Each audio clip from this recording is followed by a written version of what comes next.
What's up, everybody? Grey Cup weekend is here, and it is time for the Winnipeg Blue Bombers to defend the cup. Welcome to a special weekend Grey Cup. What did Remus call it? The Grey Cup Mega Preview edition of Winnipeg Sports Talk, with the excitement around the Winnipeg Blue Bombers and the potential back-to-back Grey Cup championships. We thought this was a perfect time to maybe compile all the Grey Cup content we did over the weekend into one episode. So if people want to cram for the big game, they know where to come, and that's right here at Winnipeg Sports Talk. It's going to be a great show, but let's get Michael Remus in here before we set you up with all the great content that we had covering the Winnipeg Blue Bombers in the big game on Sunday. Remo, how you feeling? You ready for kickoff or what?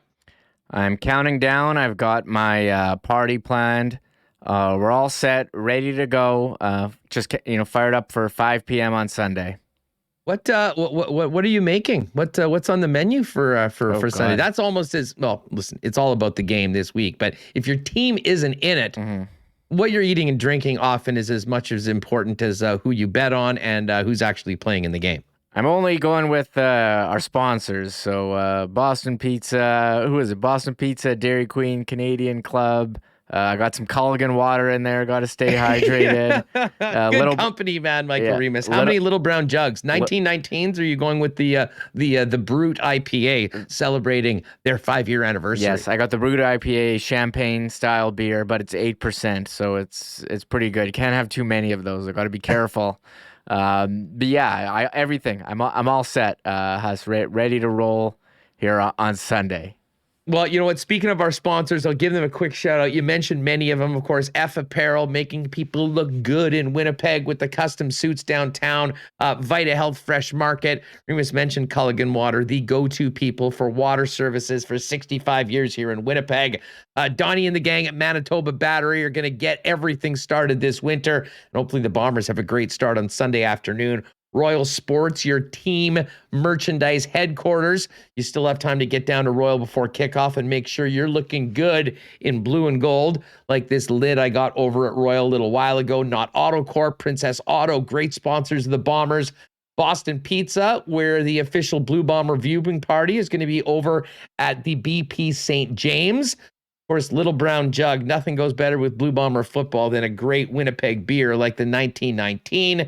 Of course, the Nick and Nicky DQ group might still have time to get one of those great Blue Bomber-themed Grey Cup cakes. And the official whiskey of the Winnipeg Blue Bombers Canadian Club, I know, is going to be poured throughout the city and province. And our friends at Coolbet Canada are where you're going to want to bet the game. Bombers minus 3-point favorites, although a lot better value on the money line right now at minus 156. Bombers were minus 200, minus 190 earlier in the week.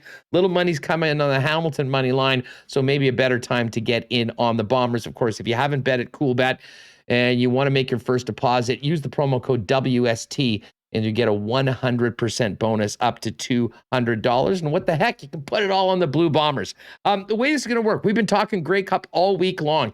If you want to talk more, maybe relive the Western final, check out Monday's show. We had a great long conversation with Jeff Hamilton of the Winnipeg Free Press on what happened on Sunday, how the Bombers survived the Riders and all those turnovers. So we didn't include that because we kind of wanted it to focus much more on this week's game. So we're starting it off with Tuesday's show and an appearance from the legend himself, Chris Walby, followed by our Wednesday visits from Darrin Bauming in Hamilton, as well as the legend himself, Milt Stegall. We moved on to Thursday's show, which was a heck of a lot of fun. We welcome back our old pal, Troy Westwood, longtime Winnipeg Blue Bomber kicker and longtime member of The Big Show on our former station. And we got a little bit of a taste of the Hamilton side of things with Bubba O'Neil from CHCH in Hamilton.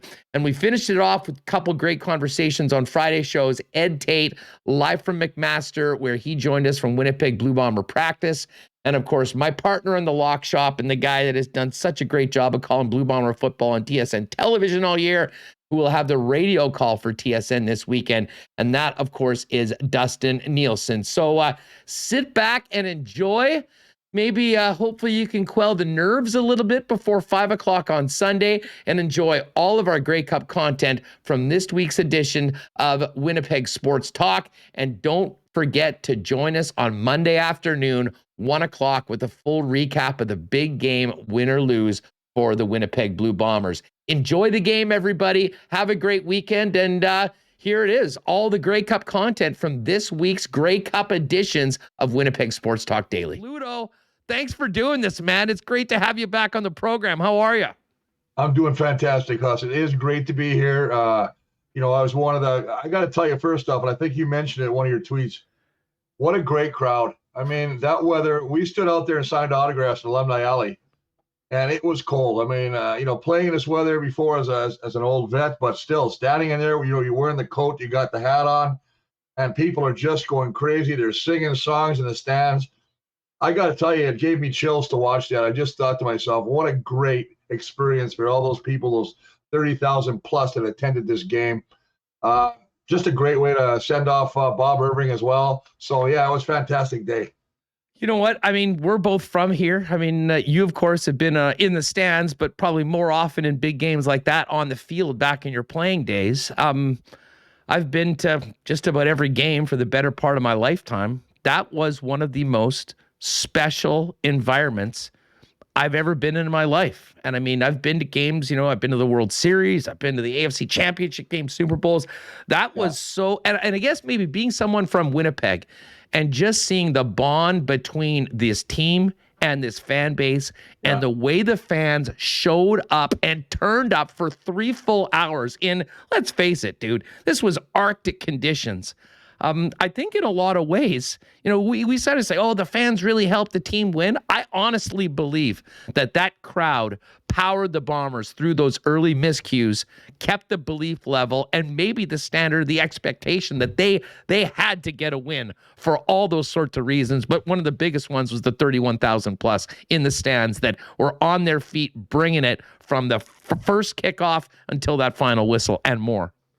Yeah, I had 3 of my 4 boys there, and my last one was working. He's a fireman, and I wanted him to bring my grandson because he went to one game this year, and I got a picture of him in his mouth wide open with excitement. And, it's the youth, it's the younger players that we're going to get, invigorated and joining into this whole new fan concept. So, I mean, I was jacked.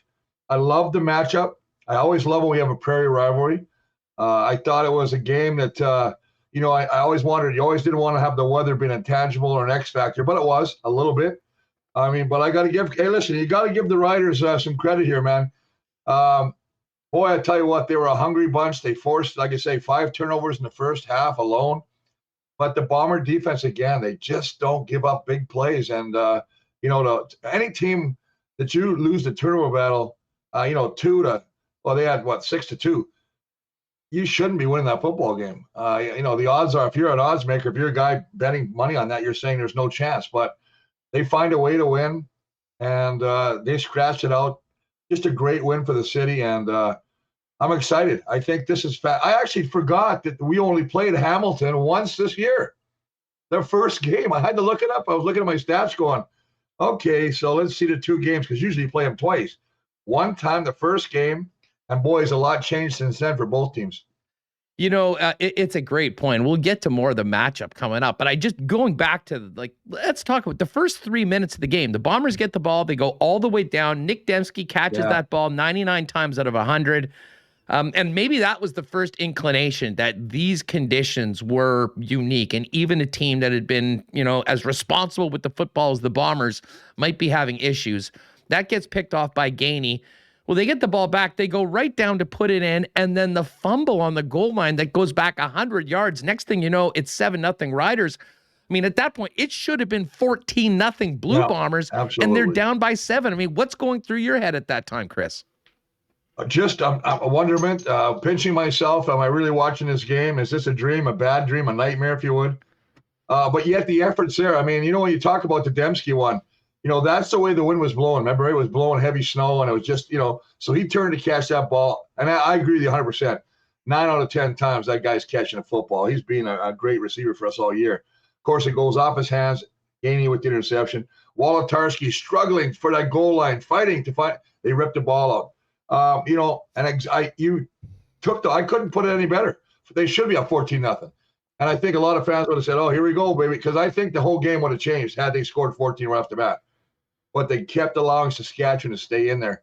And, after that, I was thinking, what's going on? And then there was the back-to-back, the interception, and another fumble. I'm like, what's going on here, man? It just seems like no matter what happens, we are shooting ourselves in the foot. But again, like I said earlier in talking to you here, man, this defense does not give up big plays. They gave up the one to Duke Williams. This is about the only one. But having said that, wow, what a performance.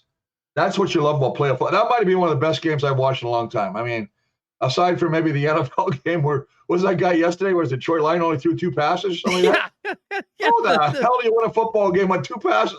I had to read that again. I went, what? No, it's probably at 12. 2. Yeah, Holy 2 God. of 3 for 19 yards. Mac Jones last night in the game against the Bulls. Year. Who knows? Well, the funny thing is, I was saying to Remus off air, or maybe it was Dustin Nielson when we were doing the lock shop earlier today.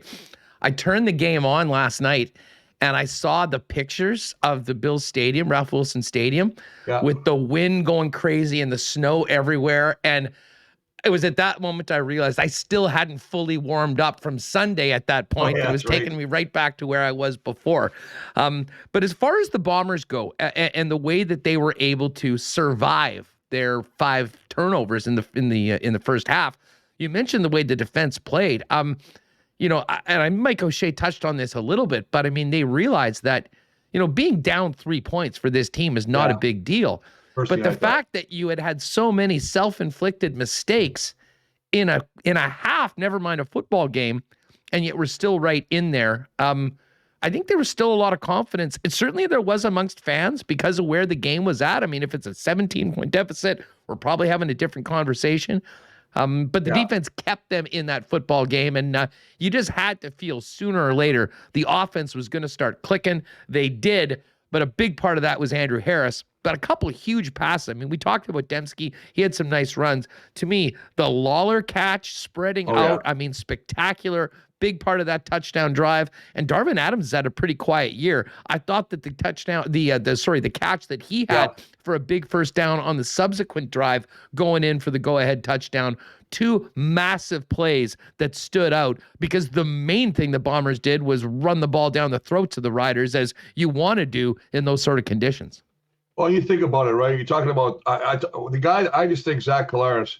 I mean, right away we know he's going to be MOP. There's no way, you just can't see it going any other way in any other direction right now. I mean, no offense to the guy running back in Montreal, but I mean, you think about the 2 passes. The Dembski interception should have been a touchdown. The Wolotarski should have been a touchdown. That's 2 more receptions. So he would have been 19 out of 21. Think about that. It's crazy. Like he throws the ball, and I watched him throw one almost like the Kansas City quarterback sidearm, running to the right, throwing a little sidearm pass. And I think it might have been to Dembski. It might have been to Rasheed Bailey. But I looked at this guy and said, he's just doing it all right now. He is on such a high. He's throwing the ball so effective. And if you can throw the ball that well in those kind of conditions, I'm listening to everybody talk about him. I listened to the guy, Craig Dickinson from Regina, and they just say he looks like a different quarterback since the beginning of the year. He is. He's bigger. He's stronger. He's healthy. He's got the best O-line in football again in front of him right now, so he's never getting touched half the time. So, I mean, man, if they just keep doing that again, it looks good going this weekend. But we'll get into Hamilton because Hamilton's a different bundle of energy right now than they were in the first game. Yeah, no, there's no doubt about that. But I want to talk about Andrew Harris. But before we talk about Andrew Harris, you just mentioned it. I spent plenty of time yesterday talking about it. This Winnipeg Blue Bombers offensive line has literally been the foundation of a turnaround that began a number of years ago. And if we think about how the Bombers won as underdogs in Calgary in 2019, it's pretty simple. They kicked the Tiger Cats' ass on both sides of the line of scrimmage for 60 full, painful minutes. They did it again to Saskatchewan. I mean, no one knows all O-line play better than you. And I know you pay close attention to it while it was on.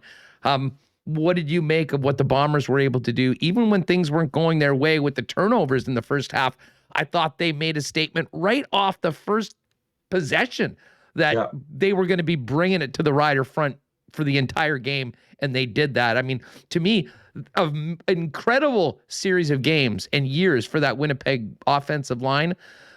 We could be talking about the signature game, which was Sunday at IG Field. Yeah, you listen, the 34 times they ran the football. They only had to pass it 21 times. Andrew Harris was a beast. I mean, I love his energy. He breaks through, he fights, he picks up 6 additional yards. And that one that he had, they pushed him for 10 yards. I mean, that old line is like a rugby, they're back there pushing. And, they pick up the first down, and then he takes off and runs in front. His energy is contagious.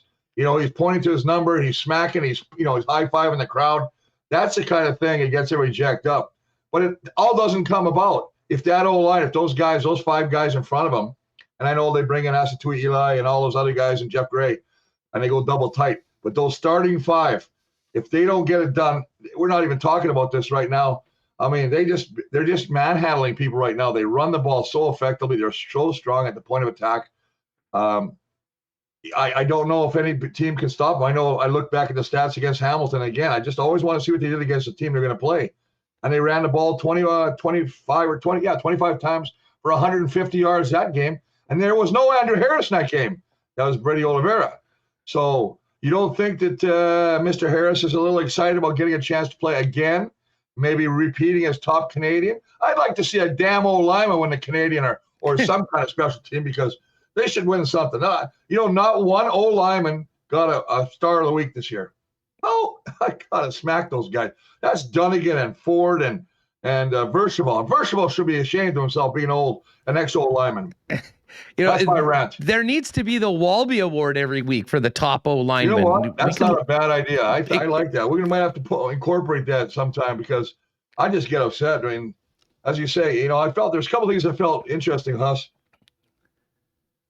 That offensive line, as good as it is, 4 out of 5 get All-Star. I felt so bad for Michael Couture. Here's a starting center who has to make all the calls. He's the guy that's got his head down looking, he's got to put the ball in his butt. And he's going against, nose tackles and, all this kind of stuff, but he doesn't get the All-Star. But I said this I guess 3/4 way down the year, that I thought everybody on that team could have been All-Star on that front line. So, 4 to 5 is better, but Michael Couture, don't you hang your head, brother, because you're an All-Star to me. No, there's no doubt about it. And you know what? Patty Neufeld could have been one earlier. He got one this year. Yeah. I imagine if this team unit stays together, sometimes the younger guys that are maybe a little more anonymous than the big boys out at the tackle position take a little longer to get noticed. And we all know that O-line, as important as it is overlooked on a weekly basis by people that evaluate the game. We're focusing on the star players, the big catch in the end zone. We all know none of that happens if your quarterback's flat on his ass because the offensive line didn't hold up their end of the job. I mean, to me, we want to talk about players of the game. And obviously, Andrew Harris had a massive game. I'm sure Andrew Harris would be the first one to agree with us that game was won by the men on the offensive line of the Winnipeg Blue Bombers. Oh, yeah, and I think that, these guys, I think that, now I don't know if they're still doing it, but last time they got 100 yards rushing, they would take the O-line out, and I think they were going to 5.29 or highest one place, I believe it's 5.29. And I ain't no cheap dinner for those big boys because they can eat some steak. So, but I don't think Andrew Harris or I know Brady Oliveira had 100-yard rushing in a couple games. I don't think they care as long as these guys up front, they're fed and hungry and willing to do what they do. And listen, you look at Stanley Bryan, who will be there's no doubt in my mind Stanley will win the most outstanding O lineman this week coming up in Hamilton. And you look at the other guy who I think gets overlooked a lot, but I was happy to see him get All-Star, and Jamarcus Hardrick, who might be the emotional leader of that O line. The Hardrick hop. He's always running around. He's jacking people up. He's carrying them off, running with the flag. You name it. He's like Willie Jefferson on defense. Willie gets a lot of the pump on defense. Then I look at the other side, and I go, hey, that Jackson Jeffcoat ain't too bad either, man. So, they have so many stars in this team that, man, I just love the way these guys are playing. And it all comes back to a couple things. One, Kyle Walters. Got to give the guy kudos and credit. Bringing all these guys back, creating an atmosphere where these guys want to come to Winnipeg and stay here. Because this is a league, as you well know, Huss, where a lot of times they have one-year contracts. You go to the NFL, they try out, or they're going to where they think the grass is a little greener, trying to get some more money. And so a lot of times you don't have player identity because they're not staying with the same team. He's done a heck of a job of keeping majority of his veteran players here. Guys want to come to Winnipeg. That's him, and that's Coach O'Shea, and that's Wade Miller. They're building something. The Mafia, 3 Mafia boys. They're not even Italian. How do they get the mafia? I don't get that either. Well, you know what? It's such a great point, Chris, because I mean, we're not too far removed from the Joe Mack era. I mean, I remember being on a bus with a bunch of our listeners coming back from a Labor Day game where we lost 52-0. Yeah. I mean, this team was in a terrible spot a few years ago, and Wade Miller, Kyle Walters, and Mike O'Shea have done an incredible job. And to your point about being a place where players want to play, this team right now is undoubtedly setting the standard on the field and off the field as the model franchise in the Canadian Football League. And the only other thing they need to do is finish the job on Sunday. And let me ask you this, because this is something I think we'll talk about more, hopefully next week after the job is done. Sure. But if Mike O'Shea, if this team wins back-to-back Grey Cups, even with a missed season in between, I have to think that Mike O'Shea is on the verge, and maybe it'll take a few more years, and hopefully he's around for many more years and many more wins. But I mean, graduating into the pantheon in conversations with some of the great coaches in Winnipeg Blue Bomber history. We all talk about Bud Grant and what that group was able to do. Yeah. Listen, you got to win more than 2 championships to do that, but it's pretty hard to look at this football team knowing that they have in so many ways taken upon the identity and the personality of their leader, Mike O'Shea, and not think that he is destined for a very special place in Blue Bomber history. Oh, you couldn't have said it better. When I look at a guy like O'Shea and knowing him, playing against him over the years, watching how much of a competitor he was, how good he was as a defensive linebacker and special teams guy on Toronto and Hamilton when he played with them, and just to watch how he protects his players. He's like in a big umbrella. You know, he has, you know what you're going to get in the press conference. He's not going to tell you nothing. He's just going to say, nope, yeah, I'm not talking about that. No, I don't know if he's going to play. I don't know. I don't know what kind of injury he's got. Al Couture, the trainer, will tell you. You know, that's just the way he is. And everything stays in-house, which I love. There's not, we don't got a lot of stuff going out from, Purifoy getting, stuck, getting arrested in Saskatchewan or other guys, the scrap in Hamilton and Toronto. This team is very focused on what they came to do. And it's all about, they bring the right type of characters in that fit in that locker room. You could have a great team. You could have a team of all-stars. But if they don't play together, you're not going to win diddly. And they've created a team atmosphere where everybody, look at those 2 kids, DeAndre Alford and, Dietrich Nichols. I mean, we always thought that might be one of the Achilles on this team because of the, inexperience in that secondary. And man, they've just kind of performed up like all-stars. Yeah. I just, my hat's off to everybody in the organization. I thought you were going to go somewhere else with that, though. I thought you were going to go, and to say that I think Michael O'Shea will be regarded as one of the best, absolutely. I think he's getting up there to win percentage already. But having said that, I always wondered in the back of my mind, he's from Ontario.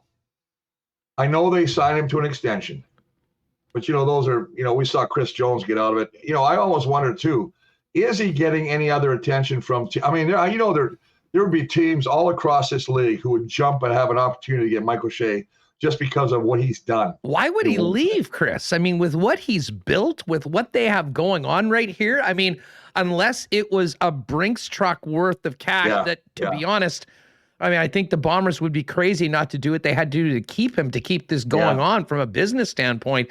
I mean, I can't possibly think what would be different. I mean, he is now part of this community. He has become identified, as the leader of a championship football team that's on the verge of doing something so special. And I'll tell you what, the other thing is they went 29 years between winning Grey Cups. We know how amazing it was in the city when they won in 2019. Yep. Able to do this again. You continue to build that connection, and all you need to do was sit in the stands on Sunday in those Arctic conditions and see the bond between the team, the organization, and the fan base.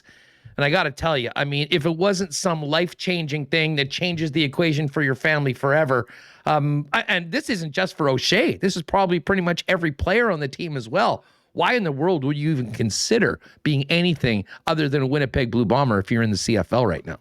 Yeah, and I agree. But I wanted to throw that out there just as a, just to kind of get to stir the pot here a little bit. I agree with you 100%. I mean, I'd love to be O'Shea's agent because basically I can go there and demand whatever I want. But you know what? He's done such a great job. And you look at the other guys. I mean, Jordan Younger, the DB coach, what a phenomenal job he's done with these young kids. You know, they lost Glenn Young to Toronto, who ended up leaving, and now they got Chris Jones there. Now, where, you know, we can get into, well, maybe on the offseason we'll have a talk about where we think these coaches are going to go. But I look at, you know, all the guys they've got. Richie Hall ain't going anywhere. Richie Hall's done a great job. Man, I thought about this the other day, too. It was just a couple years ago that fans wanted to ride Richie Hall out of the city. Oh, he was a marked They were all man. over this guy. Get rid of the guy. Can't coach. He doesn't know what he's doing.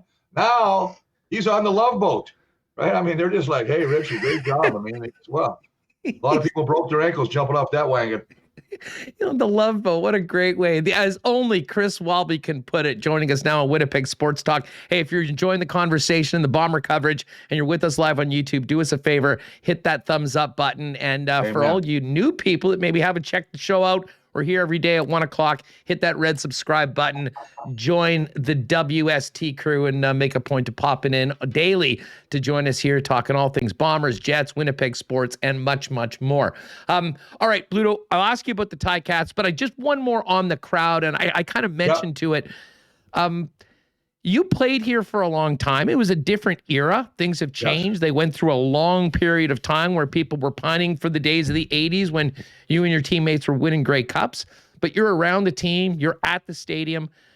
What do you make of the bond between the team and the fans and the way that especially the players on the team seem to not only to feed on it, but like more so than any team I can ever remember in my lifetime, lean into that connection. I mean, hell, Willie Jefferson was doing an IG live from his car with a bunch of fans celebrating the game afterwards. I mean, special is the only way that I can put it, but it is something that is so fun to be a part of. I think for everybody involved, players included.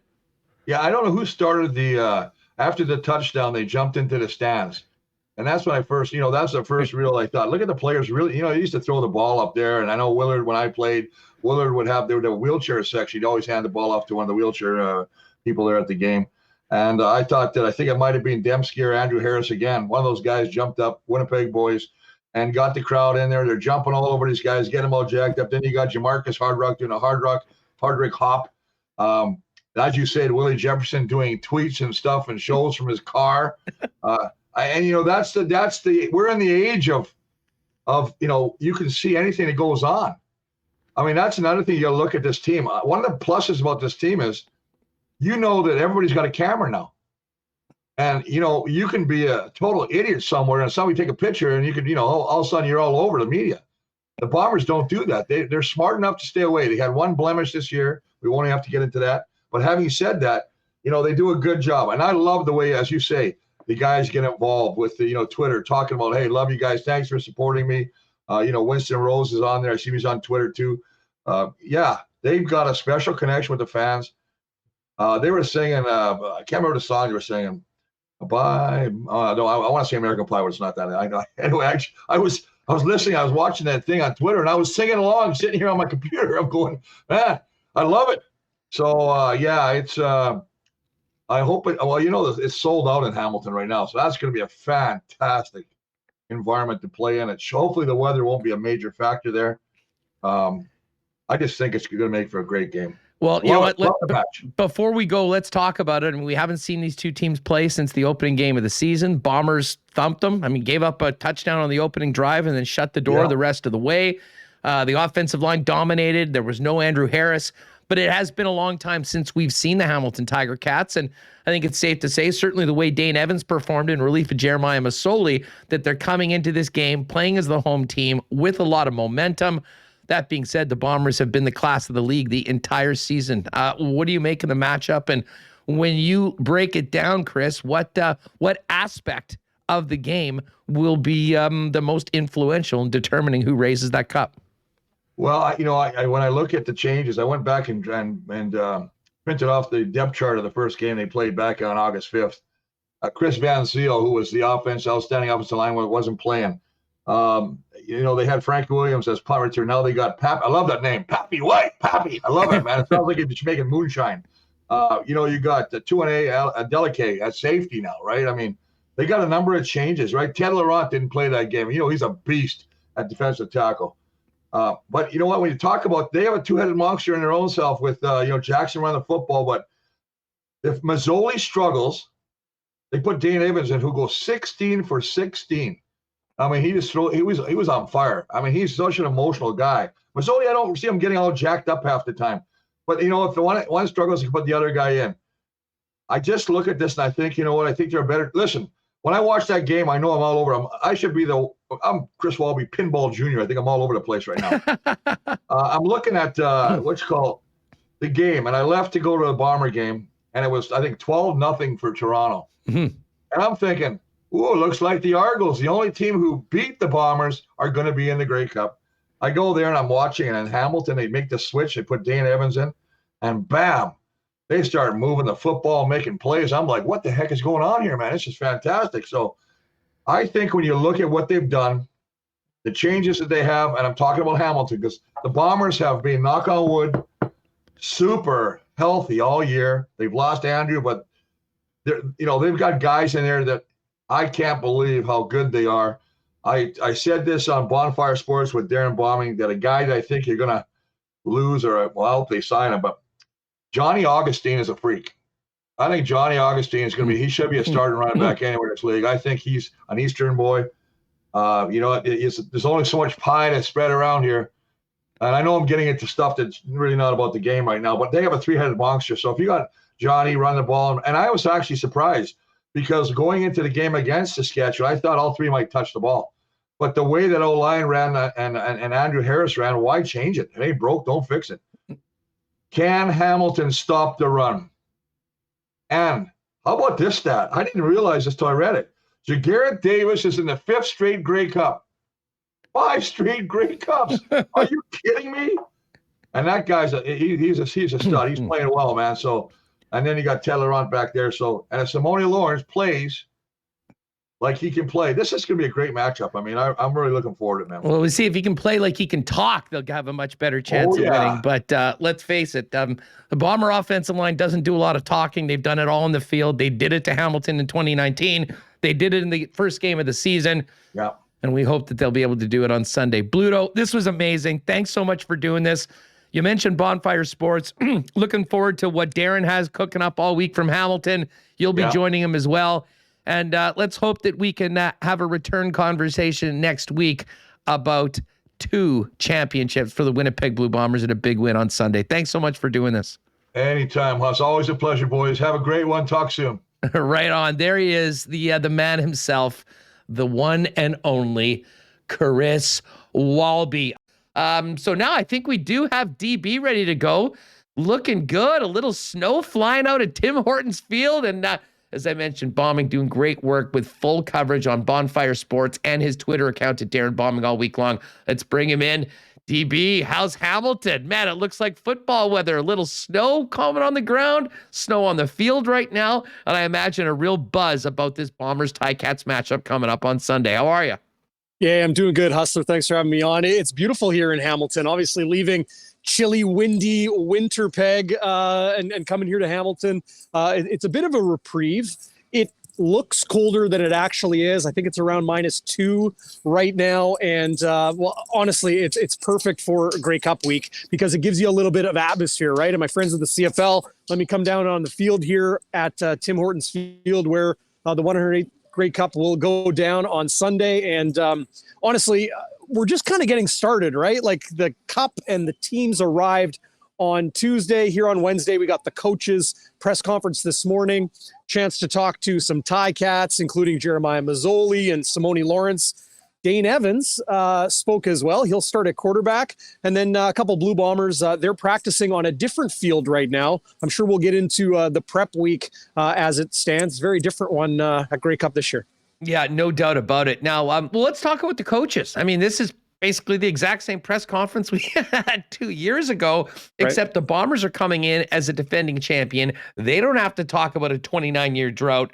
The Hamilton Tiger Cats do, though, and it's been interesting talking to people around the TiCats in Southern Ontario all season long, Darrin. We've been mentioning that, hosting this game and the fact that they are now the team with the longest Grey Cup drought has been a big part of the narrative around this team, and now they're here. They've got to the game, and I imagine a lot of the conversations today with the coaches, outside of the sex question, the normal things that we get, were about Hamilton persevering through a really up and down season, but coming in as underdogs against a Bomber team that has been the class of the league all season long. Yeah, absolutely. Of course, the sex question, the Jim Shaky Hunt memorial question, asking those coaches a bit of a moment of levity and more serious coaches presser. But, what's your approach to your team and sex for the Grey Cup week? I liked Orlando Steinhauer's answer today, and that was do what works, do what got you here. Don't change anything now. Of course, when it comes to the TiCats and the Bombers in this matchup, Hustler, it is fascinating because it's almost a complete role reversal and a complete flip from 2019. That was a West-hosted Grey Cup in Calgary. Lots of Blue Bombers fans in attendance there, and the Bombers were the underdog, and they had the chip on their shoulder, and they wanted to, back against the wall, them against the world, and show everybody, and they did it with 3 road wins on their way to capturing the hardware.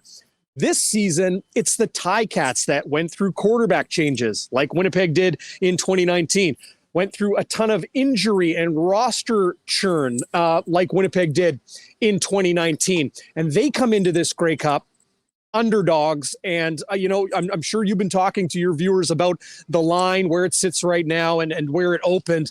But I'll be honest, I think that number is probably low compared to what most people here in Hamilton and those around the league think will happen, and that'll be a pretty comfortable Winnipeg Blue Bombers win because they're going to win the line of scrimmage on both sides of the football. That all said, and digressing from that, the difference between 2019 and 2020 is a huge one, and that's the TiCats are here at home with their home crowd, being able to go home and sleep in their own beds, get away from kind of the hustle and bustle and, zoo that is Grey Cup week for every team and everybody that's in the Grey Cup city. They get to kind of just do their regular thing, sit in their same meeting rooms, enjoy the same facilities, and then go home, have dinner with their family or have dinner, with their significant other or with their roommate as usual. And I think that's an advantage that should not be overlooked. Darrin, there was a bit of news from Mike O'Shea coming out of this morning, and it was something that we really haven't talked about all season long because it didn't really seem like it was an issue for the Winnipeg Blue Bombers. But there is, in fact, reportedly one player that couldn't make the trip because he's not allowed to travel. And that, of course, is Tait Eli on the Bomber offensive line. Fill us in on what Mike O'Shea had to say and what that means, if anything, for the team going into Sunday. I was actually able to break that story yesterday, and the first piece of hard news that came out of Grey Cup week, there was one player, or in the way the Winnipeg Blue Bombers had stated, they were 99% vaccinated. So that one individual sure looks to be Tait Eli, and Mike O'Shea stated today, very simply and very succinctly, he was not able to travel.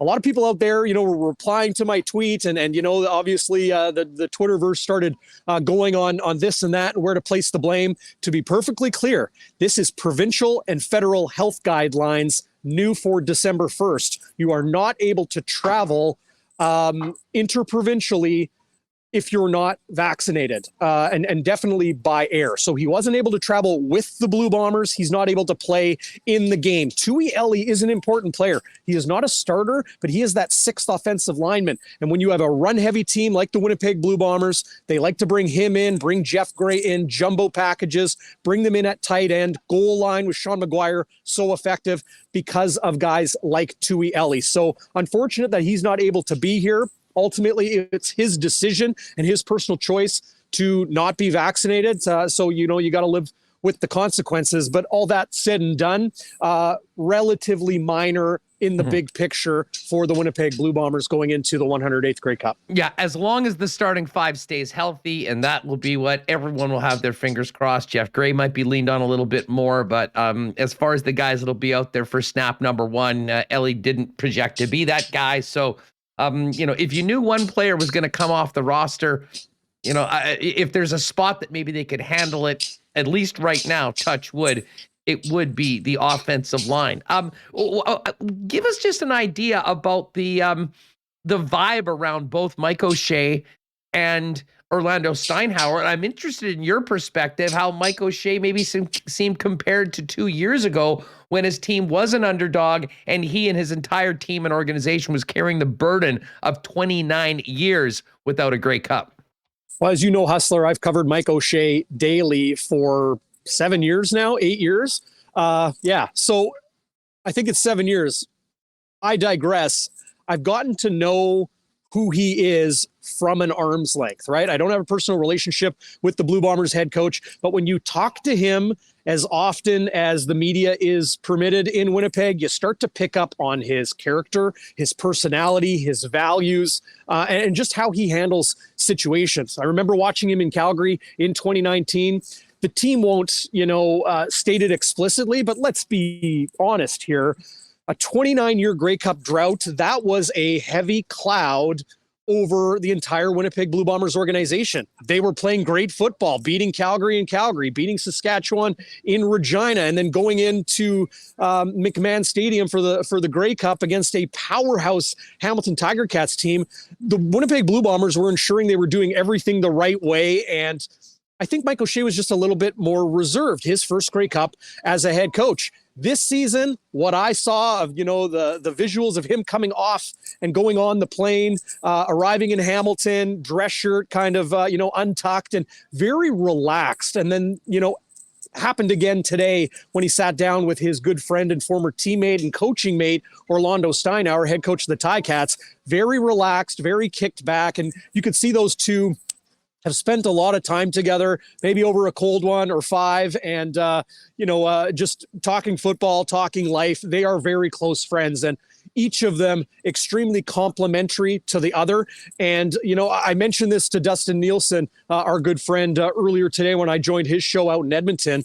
And that's these two teams are back in the Grey Cup 2 years later for a Grey Cup rematch because they are built the right way. The coaches do their job. They work on the X's and O's.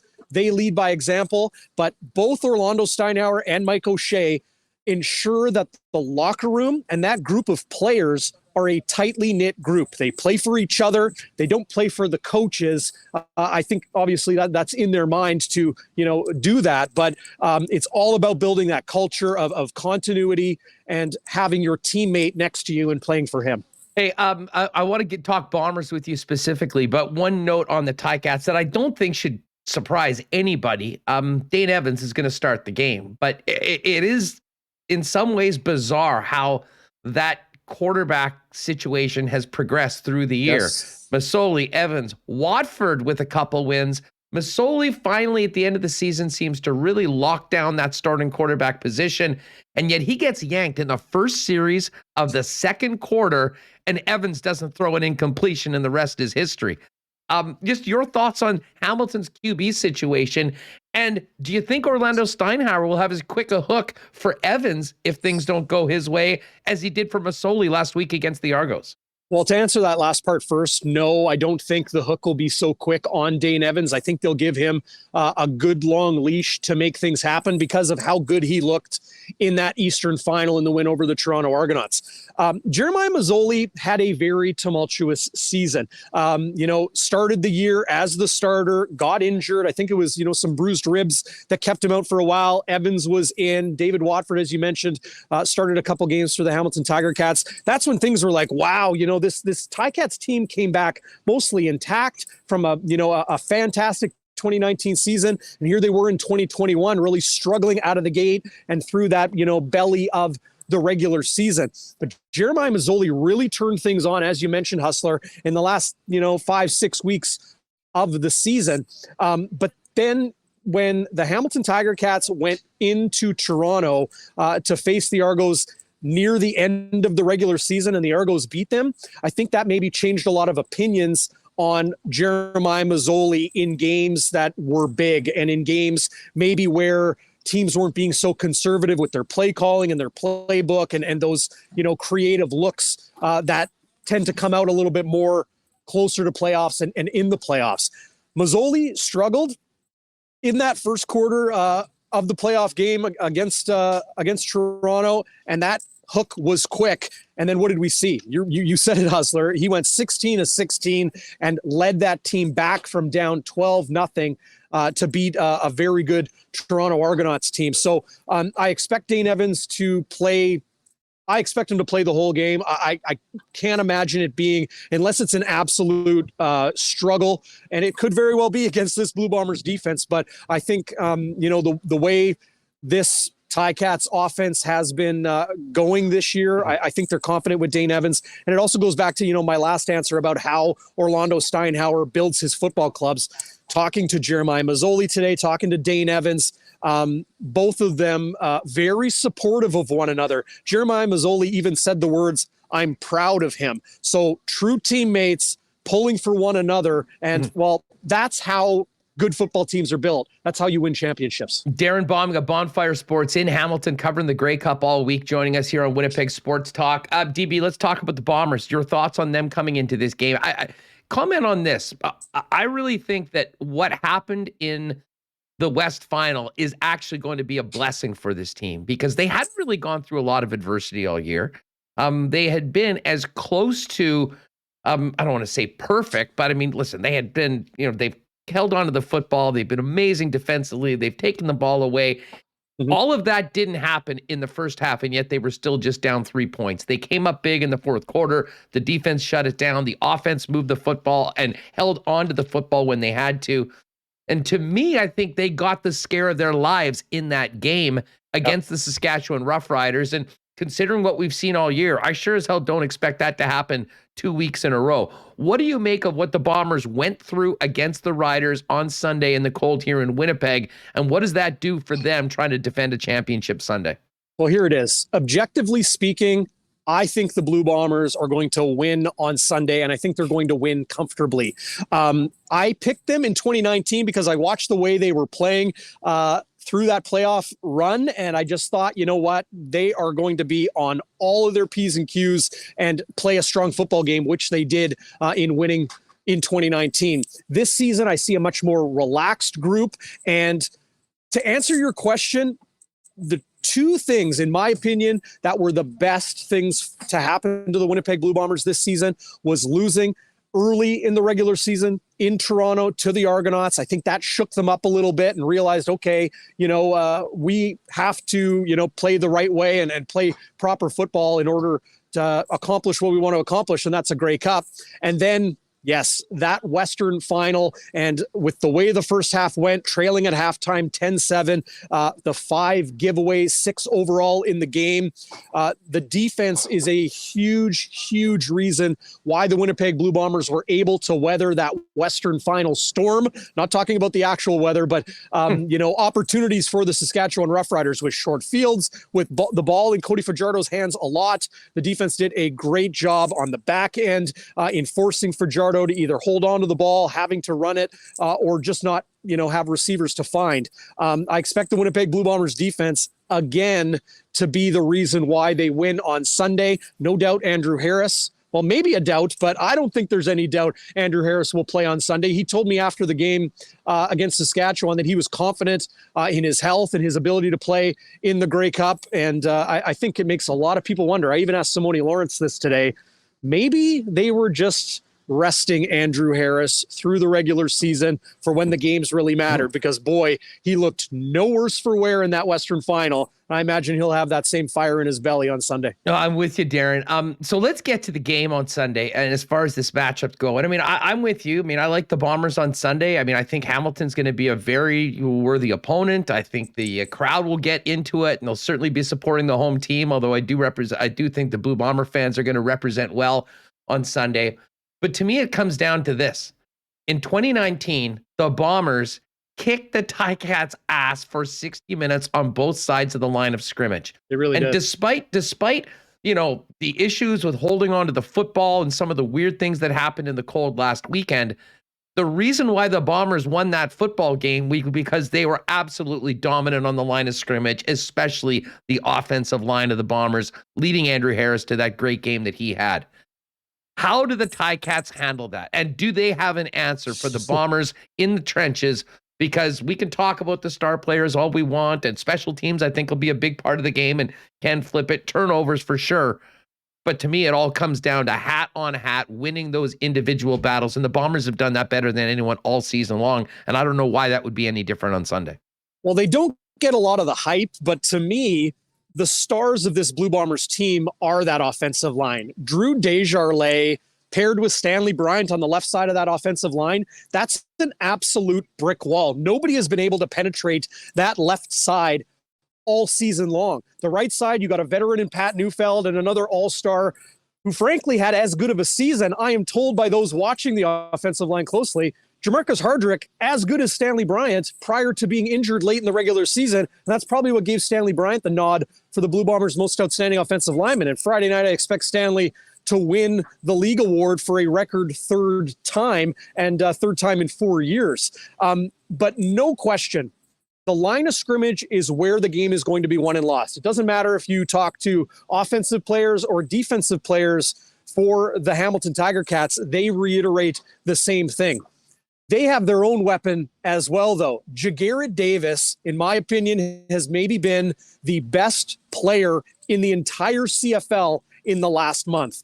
He has been lights out during the playoffs. He is a defensive end, and he is a thick defensive end, but he's dropping back into coverage, playing pass defense, almost like a safety, and then rushing the quarterback as he has always done, and it's really been his trademark through his CFL career. They got a very good Canadian, big guy in Ted Laurent in the middle, Julian Hauser, and a whole lot of guys on that defensive line, and then a very, very talented and veteran linebacker in Simone Lawrence, who is going to be 21 on 33. Simone Lawrence on Andrew Harris all afternoon, no question. They have had a lot of good battles through their CFL careers.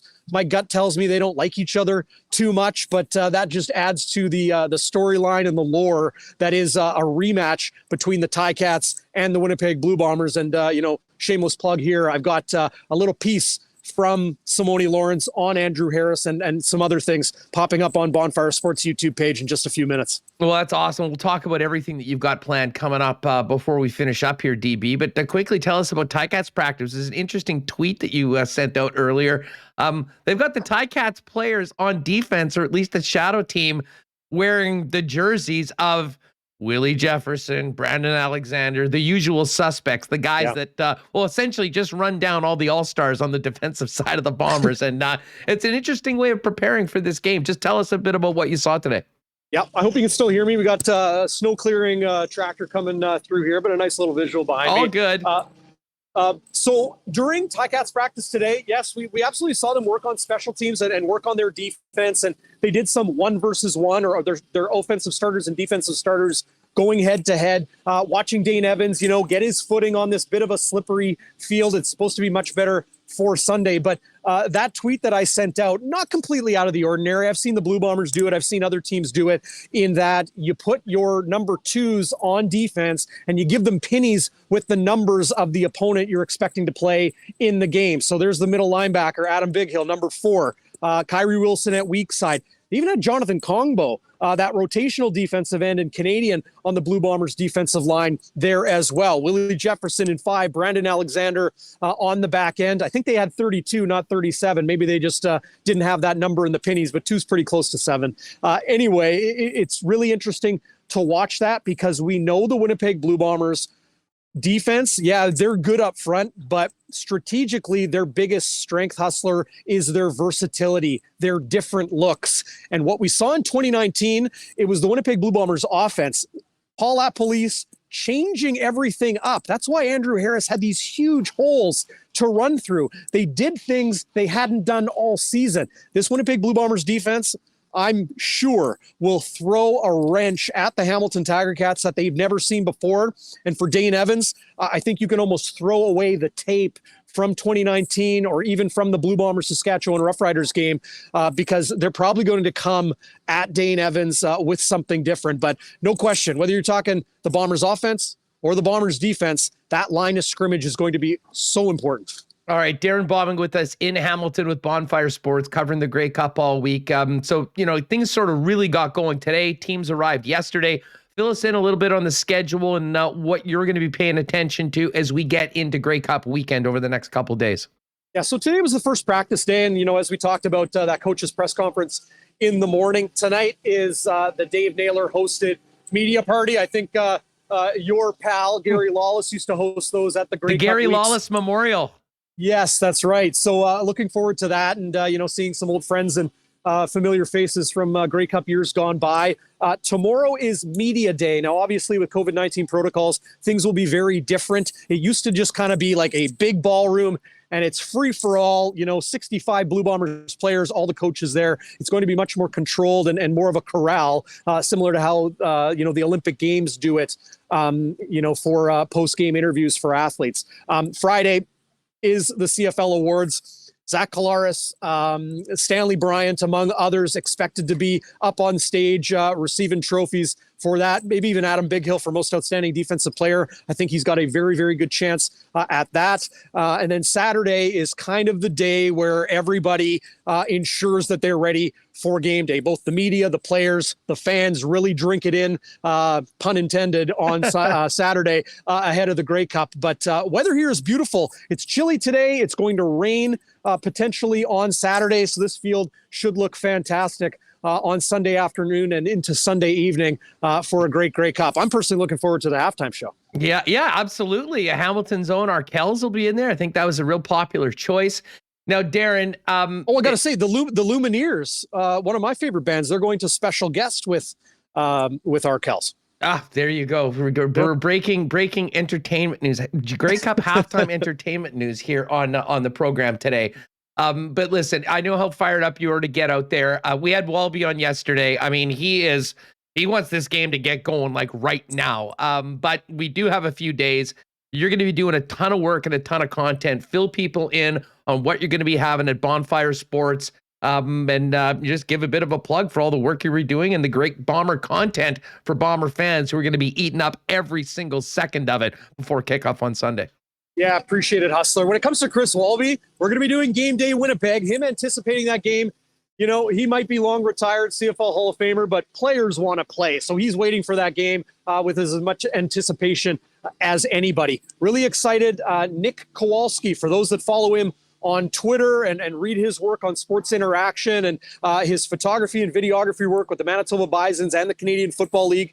He's going to join me tomorrow all week long. We're going to be doing analysis pieces, lots of great video content on our social media, Instagram, Twitter, and on our YouTube page, youtube.com/Bonfire Sports, all throughout the week. And really looking forward to it. This is the thing, Hustler. It's amazing. And I told you this a year ago. Absence makes the heart grow fonder. And I didn't think I could love Grey Cup week more, but here I am in Hamilton, and I'm loving it more than I ever have. And hey, it's going to be an absolutely fantastic game on Sunday. This is the third time the Blue Bombers and TiCats have met in the Grey Cup Championship in back-to-back years. The Bombers won in 1958 and 1959, and then again in 1961, and then the infamous Fog Bowl in 1962. Kenny Plain with that fantastic run through the fog into the end zone.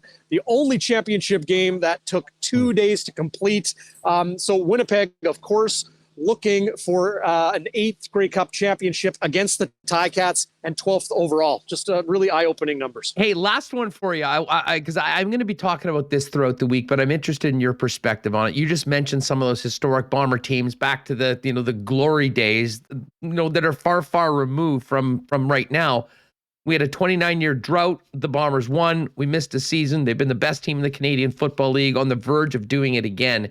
If the Bombers win these back-to-back cups, what do you think that does to Mike O'Shea's place in Blue Bomber history, and the potential to truly become, a legend, along the likes of, Bud Grant?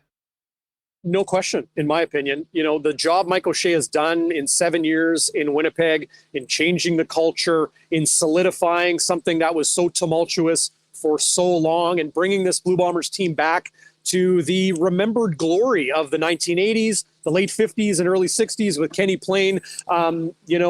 It goes beyond Mike O'Shea, though. Of course, he will be the face, and I think the one most heralded. But, Ted Gavaya and Danny McManus and General Manager Kyle Walters, the CEO and president of the Winnipeg Football Club, Wade Miller. All of those individuals deserve a ton of kudos. And, well, frankly, you can spread the, the appreciation, and you can spread the credit widely around, because it's guys like Adam Bighill and Andrew Harris and a lot of others that were instrumental in this Blue Bombers team staying together following a missed 2020 season and having the opportunity to play for another championship again. And, a very, very special time to be a Winnipeg Blue Bombers fan. I have no question about that, especially with so many Winnipeggers on this team. Yeah, well, I mean, listen, they'll always remember the 2019 team for ending the drought, but if they're able to get it done again, I mean, we will be talking about a legendary period in Blue Bomber history, and one more win to go before we can do that. DB, audio is amazing. The video, this shot is so great. People are loving it. They're looking forward to what you've got the rest of the, there it is. There's the stage. Hey, it's going to be a great week. We're looking forward to what you've got cooking all week long. Have an awesome time, and thanks so much for doing this, buddy. Appreciate it, Hustler. Stay in touch, man, and thanks as always. You got it. There's Darrin Bauming. Go over to YouTube right now. If you're not listening on the podcast, give a sub to Bonfire Sports and check out what DB's got coming up all week long. Speaking of Grey Cup, let's get back to the hammer. We can't talk about the Winnipeg Blue Bombers going for another championship without the man, the Turtle Man himself. Last seen earlier in the show, ripping through non-Autocorp in one of the great commercials that we've seen from Milt in his long, illustrious career. Let's bring him in. The Turtle Man is back on Winnipeg Sports Talk, Milt Stegall. Milt, thanks so much for doing this. How are you? I'm doing great. Can you hear me okay? Oh, yeah, we can hear you fine. You're sounding great. Okay. You're looking even better, as usual. We've come to expect that at this point, Milt. Before we get to the game on the weekend, as a guy that played for so long in Winnipeg, what did you think about that scene, both on the field and in the stands here in some extreme cold in Winnipeg for one of the most memorable games I think any Winnipeg fans has ever been a part of? It's amazing. It's amazing to watch. Of course, I wish I could be there experiencing it, but for those players and those fans, it's a once-in-a-lifetime opportunity.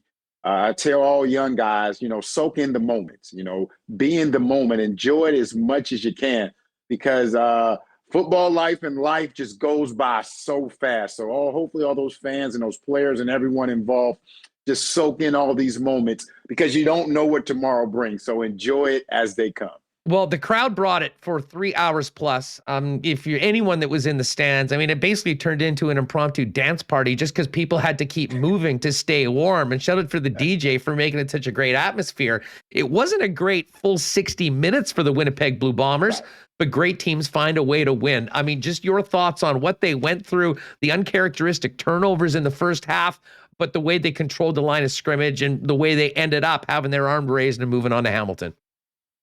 Well, let me first by asking, hopefully you weren't dancing. Hopefully you were just up moving around, because I don't want to see you dance. So I would shock you, Milt. I would shock you, Milt. You know what? It's, there. I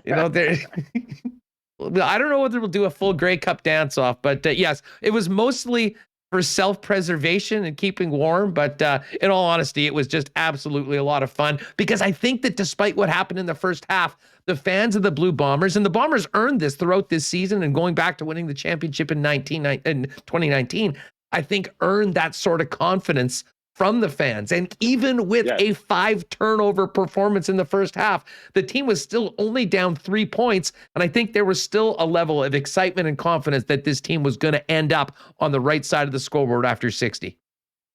That's actually pretty good for the Winnipeg Blue Bombers, because you think about it, for the most part, they really haven't faced any adversity during the season. I mean, they had one loss to the Argos, but besides that, they've controlled the game. So the fact that they had to go through that and they were able to come out on the right end, that's a positive. But if I'm an opposing team, especially the Hamilton TiCats, and I'm looking at that, you start thinking to yourself, you don't want to publicly say this, what does it take to beat this team? I mean, they surrendered, 5-6 turnovers, and they still come out on top. So it's difficult from opposing team looking at that and saying, okay, you almost have to play a flawless game to give yourself an opportunity to win this game, because those Bombers are tough. We know they're built around that defense and that running game with Andrew Harris, but they can beat you in other ways if need be. So I'm looking forward to a good game, of course. I would love for the Bombers to win, but at the end of the day, being a TSN analyst, we all hope for just that high-scoring, entertaining game. Yeah, well, we'll see. Not a lot of teams have scored very much on the Blue Bombers this season, and that is going to be a huge challenge of the Hamilton Tiger Cats. I mean, just your thoughts on Hamilton coming in. I mean, Dane Evans now the starter after Masoli started the East Final, got a quick hook from Orlando Steinhauer, and, of course, some unfinished business for a team that expected to win 2 years ago when we were all in Calgary. Yeah. The script is flipped, as we've been saying. In 2019, Hamilton was the favorite, and the Blue Bombers were the underdogs, and they came in and shocked them. And we've been hearing all week, that's what the Tiger Cats are going to try to do. Easier said than done, but they have the talent. They have Dane Evans now as their guy. Orlando Steinhauer made that announcement today, and he could have made that announcement 2 seconds before the game, and everyone knew who was going to be the starting quarterback. But I think the key to their team, and it's not Garrett Davis in that defense, it's the running back, Don Jackson. I think once he gets going, that team really feeds off of him. He's a special running back. He's tough. He's shifty. He can make plays out of the backfield. So I think the key for them winning this game has to be Don Jackson. You saw the one game that legitimately that the Bombers lost to the Argonauts. It was because of their running back, DJ Foster, controlled that game. So Don Jackson is going to have to do the same for those Hamilton Tiger Cats to have an opportunity to win. Well, it's funny you bring that up because, I mean, we have been talking about it. We've had some people in Hamilton discussing Jackson and how diversified, the player that he is. But I mean, to me, Milt, and I mean, this is no offense to the great receivers out there and running backs and DBs. We talk about football often being hat on hat and determined on the line of scrimmage. That was why the Bombers won in 2019. They absolutely dominated on both sides of the football on the line of scrimmage. And they've done that all season long. And even when they were turning the football over on Sunday, it seemed like they were owning that challenge against the Saskatchewan Roughriders. Plain and simple, can the Tiger Cats hang with the Bombers on the line of scrimmage, both up against that incredible offensive line and what the Bombers front is going to be bringing, led by Jeff Coat and Willie J? It won't be an easy task, but greater things than that have been accomplished. And they're going to have to, as you said, and no disrespect to receivers, I understand. I have no problem with that because the game is won in the trenches. They're going to have to control the trenches. If not both sides, at least try to control it on one side. We've seen what they've been able to do in the playoffs with their defensive line, starting with Garrett Davis. I think he has 4 sacks, and that's been a big reason, especially the big reason why they won that first game and a big reason why they were able to win the finals, because of that defensive line, Garrett Davis and Hauser and Wynn and Laurent. And now their offensive line is going to have to play even better because this will be the best defensive line they face by far. They haven't played against the Winnipeg Blue Bombers since the opening game. And in that game, of course, Don Jackson was not on the field. So they're counting on the Winnipeg Blue Bombers have not seen Don Jackson yet. Maybe he will be able to surprise them, but he won't be able to surprise them if they can't open up the hose and block for him. So it's going to be an interesting matchup. The Hamilton Tiger Cats, that I just alluded to, they would love to win both sides of the line of scrimmage, but at least one side, they have to find a way to dominate if they want to have an opportunity. You mentioned what the Bombers went through, the adversity last week, and how that might actually help them be as prepared as possible for the game on Sunday.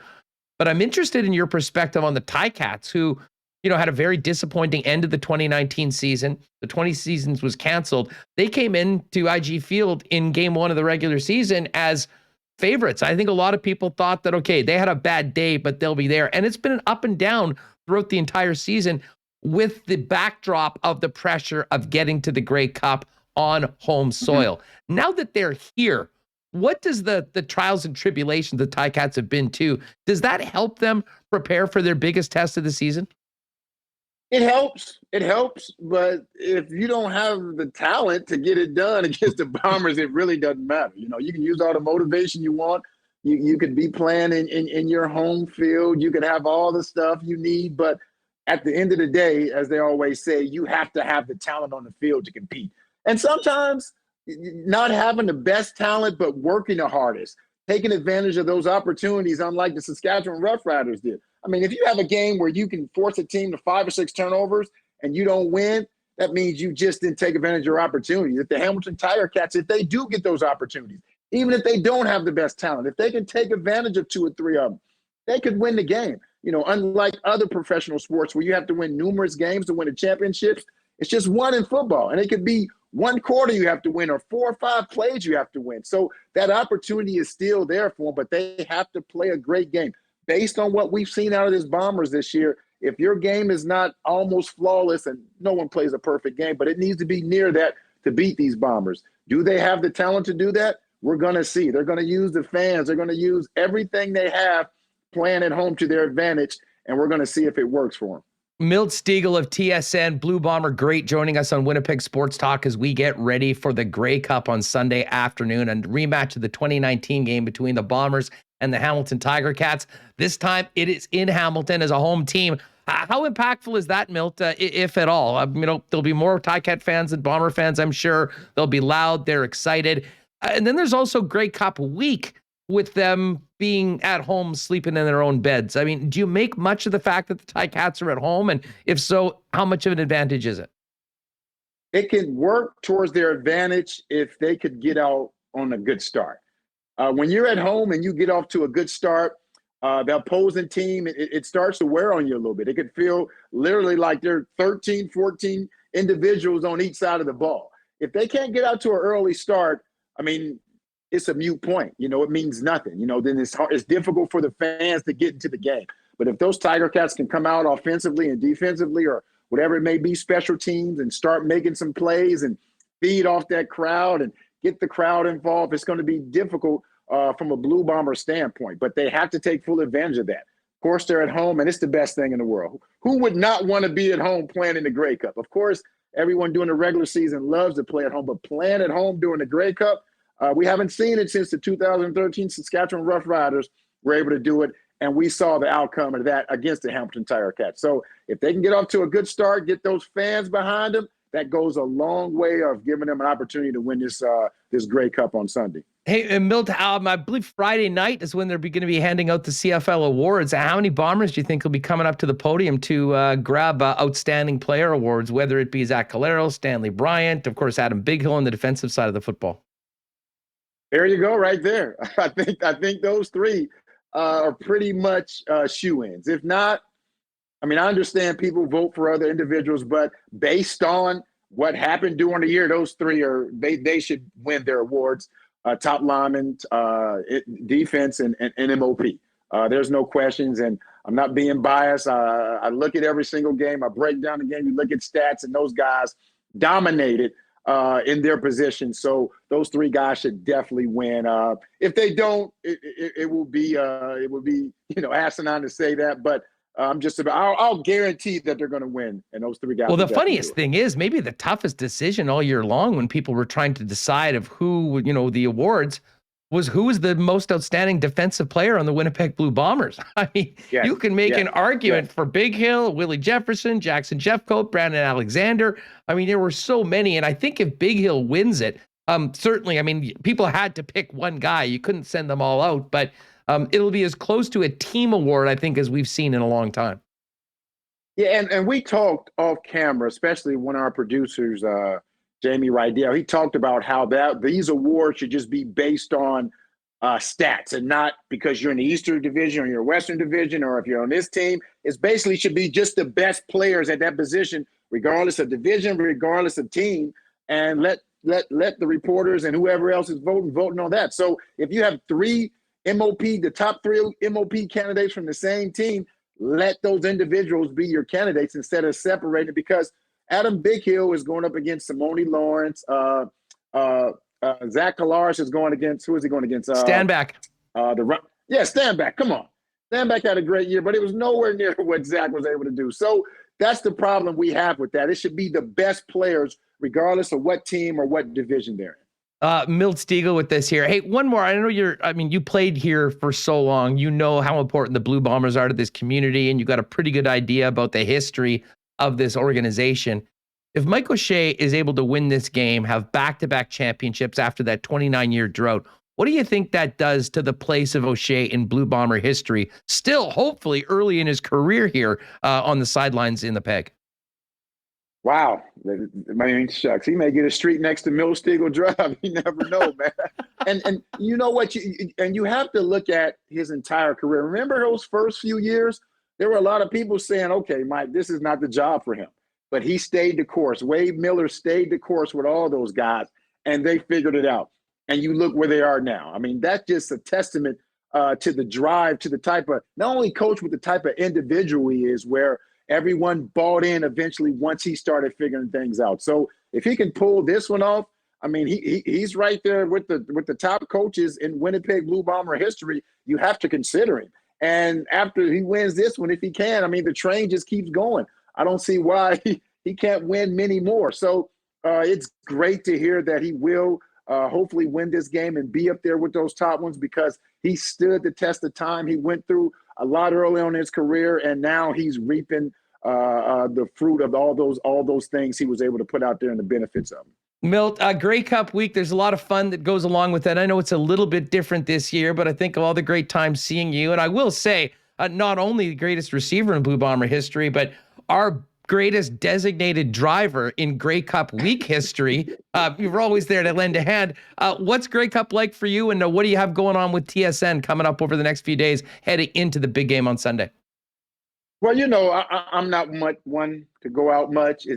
When you look this good, you just can't go out all the time. It's the gift and the curse. So Sanchez is I'm basically the designated driver for Sanchez a lot. So Sanchez and I, you know, we may go out to eat. I know the entire TSN crew, we may go out to eat tomorrow, but for the most part, I'm still the same. I don't go out much.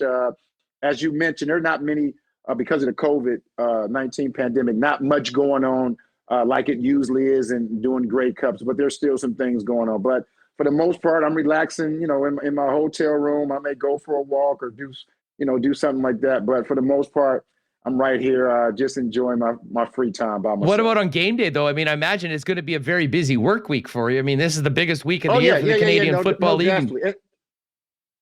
Our week really gets hectic starting Friday. From Monday to Thursday, we're basically doing 1 or 2 hits a week. But starting Friday, we start putting in 6-7 hour days. And Saturday and Sunday, we're basically working maybe 10 to 8. And on Sunday, it's maybe even longer. So during starting the weekend comes around, that's when our work days really get hectic. But it's fun. It's hard for me to call it work. You know, I've never worked a day in my life. I played football, and now I get paid for talking about football. So I've been really fortunate as far as how I make a living. I've been really blessed when it comes to that. Amen to that. We won't needle you for a pick, because I'm sure you'll have to do that on TSN as we get closer to game time. But the last question for you is, for Bomber fans that are watching Winnipeg Sports Talk right now, that are excited for the game, how confident should Winnipeg be going into this game, considering what they've done through this season, the way they won on Sunday, and of course the way they dominated this team 2 years ago in the Grey Cup? Confident, but cautious. Be confident, but be cautious. Good reason to be confident. I have no problem with being confident. I think that's the most important trait to being successful. But also be cautious. Because you did dominate during the regular season, just because you did turn the ball over 5 or 6 times, you were able to come out to win, you still have to be cautious. You still have to approach this opponent like it's the most difficult opponent you're ever going to face in your life. If you can do that, I don't see why they shouldn't win. As long as they continue doing what they've been doing, and they should win this game. They should win the game, but will they win the game? That remains to be seen, because the Hamilton TiCats still are a professional football team. So let's hope and wait and see what happens. Milt, you're the best. Thanks so much for doing this. Have a great week out in Hamilton, and we can't wait to see you and the panel get things ready, and the Bombers try and run it back on Sunday afternoon. All right, sounds good. Enjoy the game and stay warm. Got it. There he is, the Turtle Man himself, right, at Milt Stegall TSN on Twitter. And of course, Milt and the panel will be a huge part of Grey Cup weekend coming up on TSN. The longtime voice of the Big Show and a great friend of ours on Winnipeg Sports Talk, the one and only Troy Westwood, to get ready for the big game. Westy, thanks so much for doing this, pal. How are you? Doing well, brother. How you doing, man? You know what? I finally warmed up from Sunday. First and foremost, it took me a good couple of days to do that. And to be honest, just the body took quite a bit. Banging out the doubleheader, being outside for those 4 hours at the stadium, and then heading to the Jet game. May have taken a couple of years off my life, but man, was it worth it. I mean, you've been around this city for a long time, both as a player, in the media, as someone that supports the team. How special was that on Sunday? It was pretty doggone special and spectacular. And I saw you on Twitter right after the game saying that it was worth it. I just outright question whether or not it's worth it.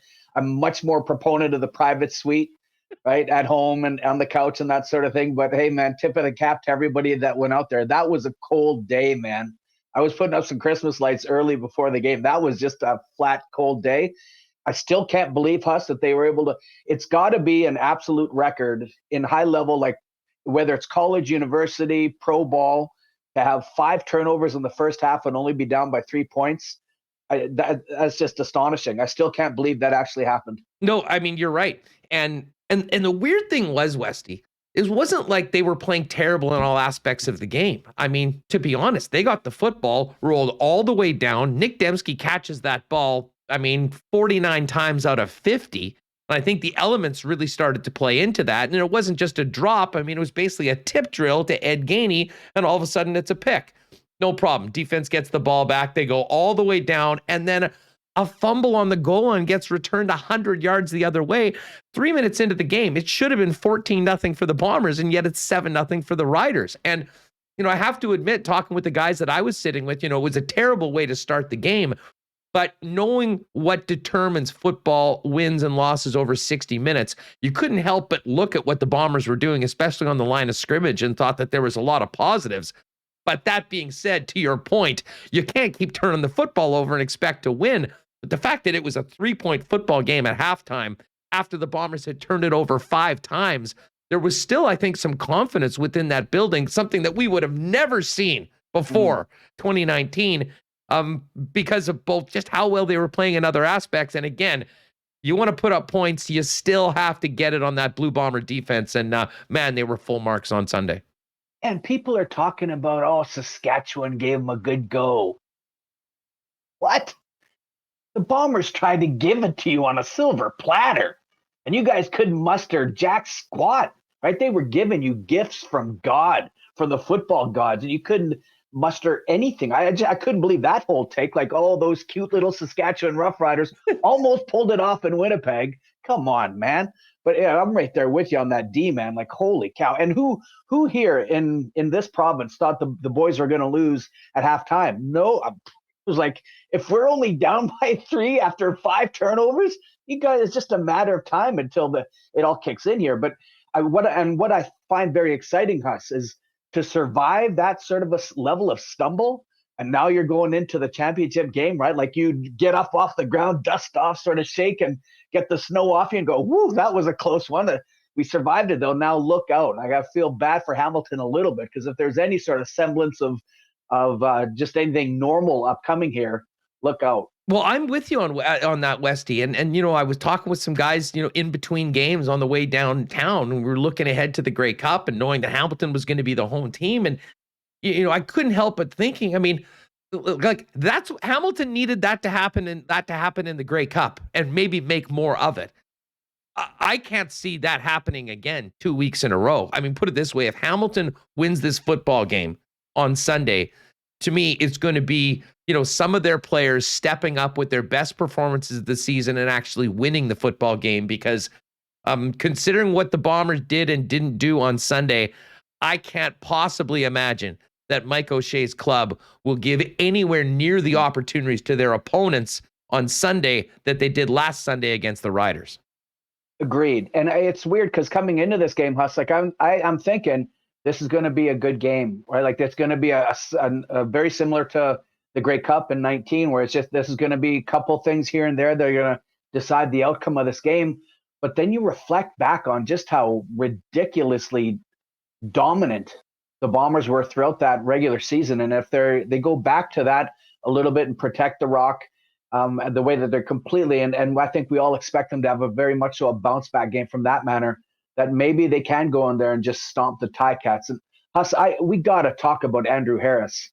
That guy is unbelievable. I hear in some of I think it's Samori Lawrence sort of saying mock or jokingly that, hey, maybe they just saved him for the playoffs. But I can't ever recall whether in the room, while I was in the room, or watching as a fan in years before and after that, a Bomber that so single-handedly defines the team.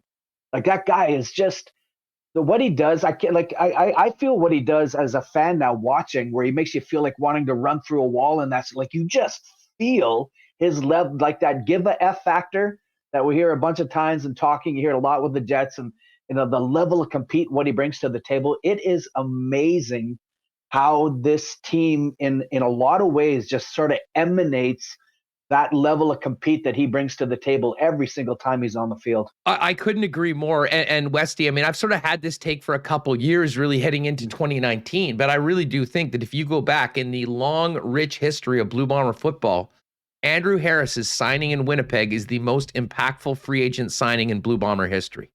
From both what he's done on the field, what he's been able to do, connecting, the fan base with the community, being a local guy. But at the end of the day, a guy that come playoff time, like we saw in 2019, you can stick it in his hands and he's going to get you a first down, and he's going to make the opposition pay each and every time they try to bring him down. And, it was vintage Andrew Harris, and even more impressive considering the amount of time that he had been out of the lineup. And, we had Hamilton on last week and Eddie Tait, and both of them had said they were at the practice on Wednesday and they said he looked great. And then apparently there was a bit of a setback and he wasn't in there, but they both thought that he would be out there. And if Andrew Harris is out there and playing in the game, I think we're going to get what we saw on Sunday. And that is, a guy that not only moves the football and makes the opposition pay, but I think inspires his teammates and certainly inspired that crowd that was a big, big part of the win on Sunday as well. Yeah, I think that inspires his teammates, Huss. I think that's a massive part of this team, right? Like they've got some real awesome pillars of culture and character there, and led by Mike O'Shea, right? And going back to the early days where people were like, "There's no fire in him," and right, that whole short, stupid stuff, and he was always so composed in front of the media. But anybody that knows Mike O'Shea knows what burns in his soul as a coach and as a player. And then you got just some of the characters and individuals, whether it's Willie Jefferson or a number of guys, but Andrew Harris is such a pillar of that, of just everything that is kind of football and a level of competition and what he brings to the table every single time he walks across that line, man. I'm right there with you, Huss. Since his arrival, just watching it's contagious as the Dickens. And it's just an absolute pleasure to watch him, man. I don't know how much more he's got left in the tank. He's not young as a back, that's for sure. But if this is his final swan song, that game here this past week, boy, that just adds to his legend. Well, there's no doubt about it. Now, listen, you can gloss on Harris and everything that he's done for the team and the game that he had, but we can't not talk about the Bomber running game without talking about those big guys up front. And listen, I do maintain that Harris, what he's done to the culture of the team and the way he's changed things on the field, makes him that guy. But none of that's happening if you don't have Hardrick and Bryant and Patty Neufeld. The entire group, Desjardins, Couture.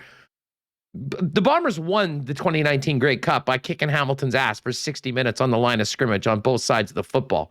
That was the exact same thing on Sunday. You've been around teams for a long time. When you watch this Bomber team, when you're talking with Walby, what stands out about the Bomber offensive line? And when you break it down, might that not be the most important single unit on the Winnipeg Blue Bombers behind their success up until this point, and the one that will get it done on Sunday? Well, I've, just even as an idiot kicker in observing teams and, spending a lot of time in doing that, Huss, that to me, the O-line is always the backbone of any football team, right? Absolutely. And let's not forget what the O-line of the Winnipeg Blue Bombers was upon the arrival of Kyle Walters as GM. There's no place on the team that was more destitute under the eye of Joe Mack than that O-line, right? Yeah, just ask Buck Pierce. Yeah, absolutely. It was chuck and duck all the time. It was an outrageous weak spot. And the way, how quickly Kyle Walters was able to turn that around, and how basically going forward, it's been, if it hasn't been, arguably the very top O-line for X number of years now, right? Just pick the number of years that it's been the top or right there with the very top in the league. So I'm right there with you, man. And like you said, when I was a part of the team for those years with Walby and Blackie and Bauer and Gorell and Benjamin, and McNeil, like all those cats, man, we had one hell of a nasty O-line, and they've got that there right now. And that is, you cannot be successful as a team if you don't have a stout and mean O-line. You know, dude, you bring up Walters, and I think back to our conversations, the ones that you had with Libes and Rewicki back at the end of the Joe Mack era, and what I was having with Gary and then with Rick. And I mean, it seemed like the team was rudderless, that the general manager was clueless, and it was so obvious. And Walters, his first press conference, I remember saying, is like, well, there's some things that we need to get better at. And he said two things.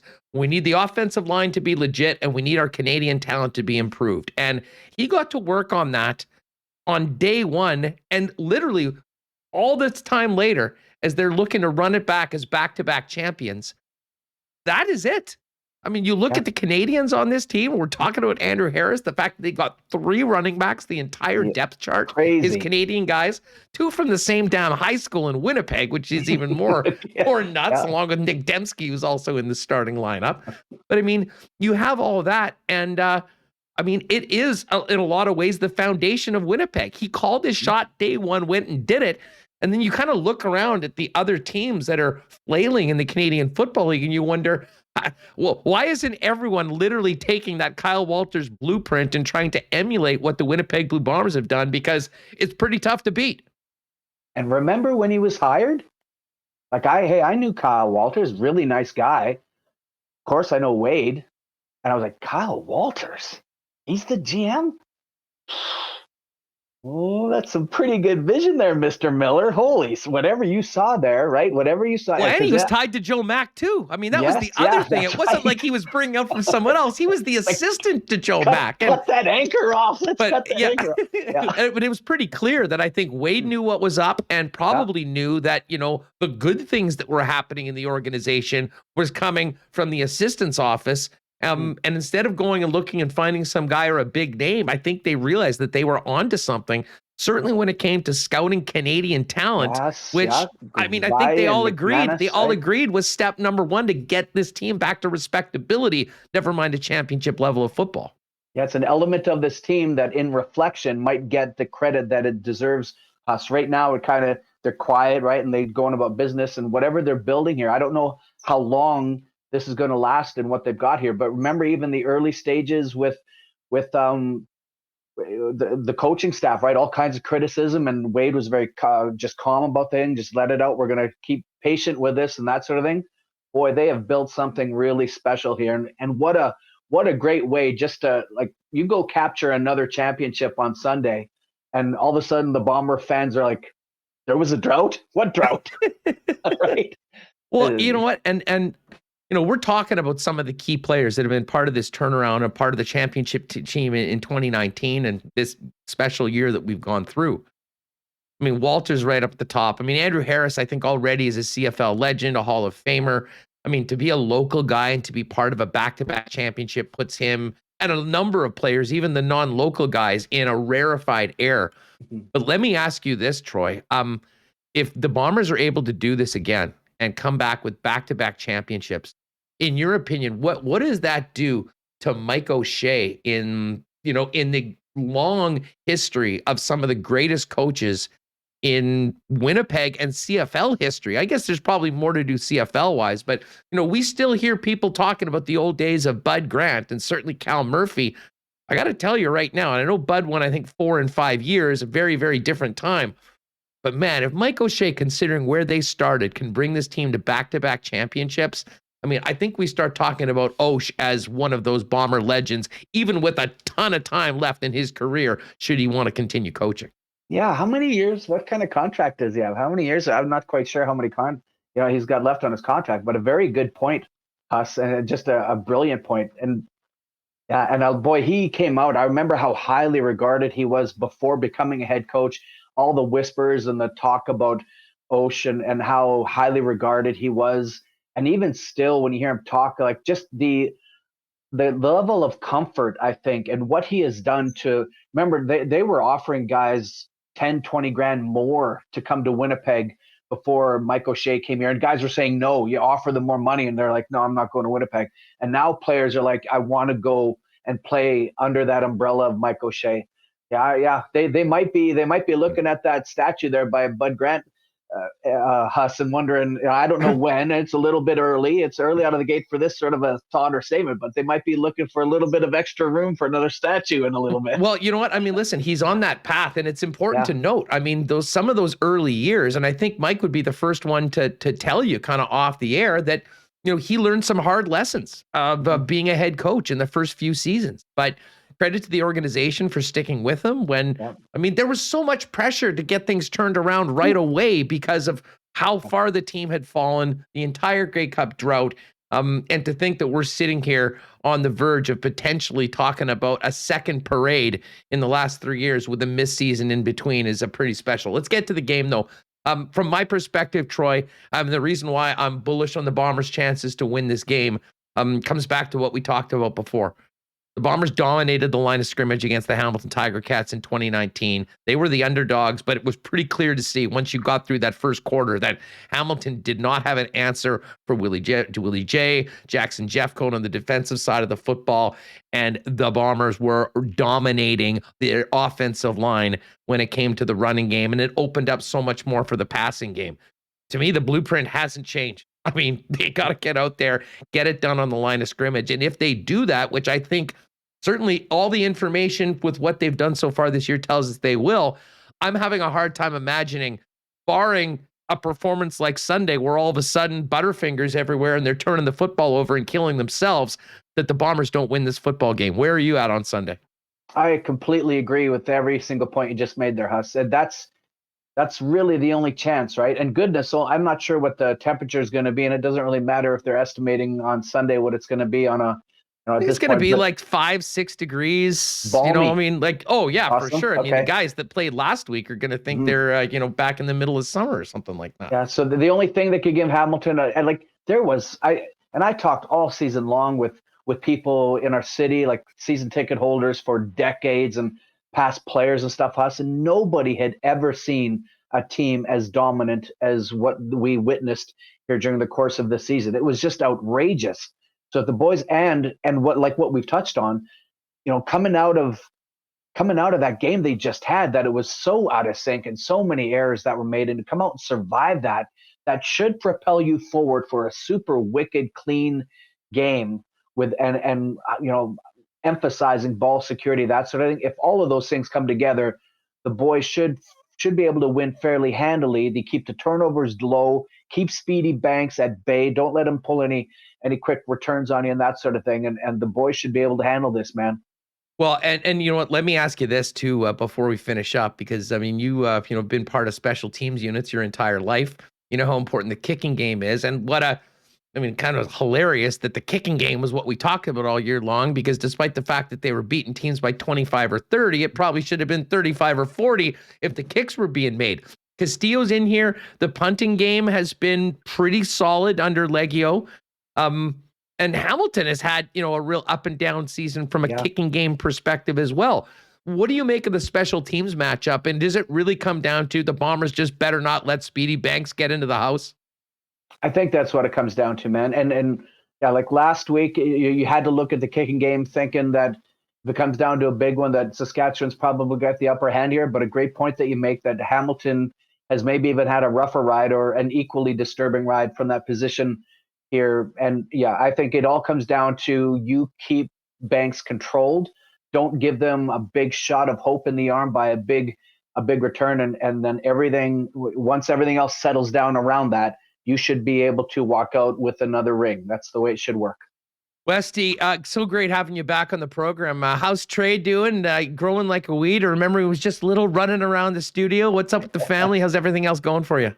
Yeah, we sure had a lot of fun when he would come to the studio with us, man. But he's as tall as I am now at 13, right? He's always giving me the gears about that. And the everybody's healthy and happy, my friend. Thank you for asking. Well, hopefully people are that much happier at the end of the 60 minutes of football in Hamilton on Sunday, and we can talk about a back-to-back championship for the Grey Cup for the Winnipeg Blue Bombers. Troy, this was so much fun. Let's do this again soon. Be well. Everyone is loving the fact that you're back on Winnipeg Sports Talk. They miss you, and let's do this again.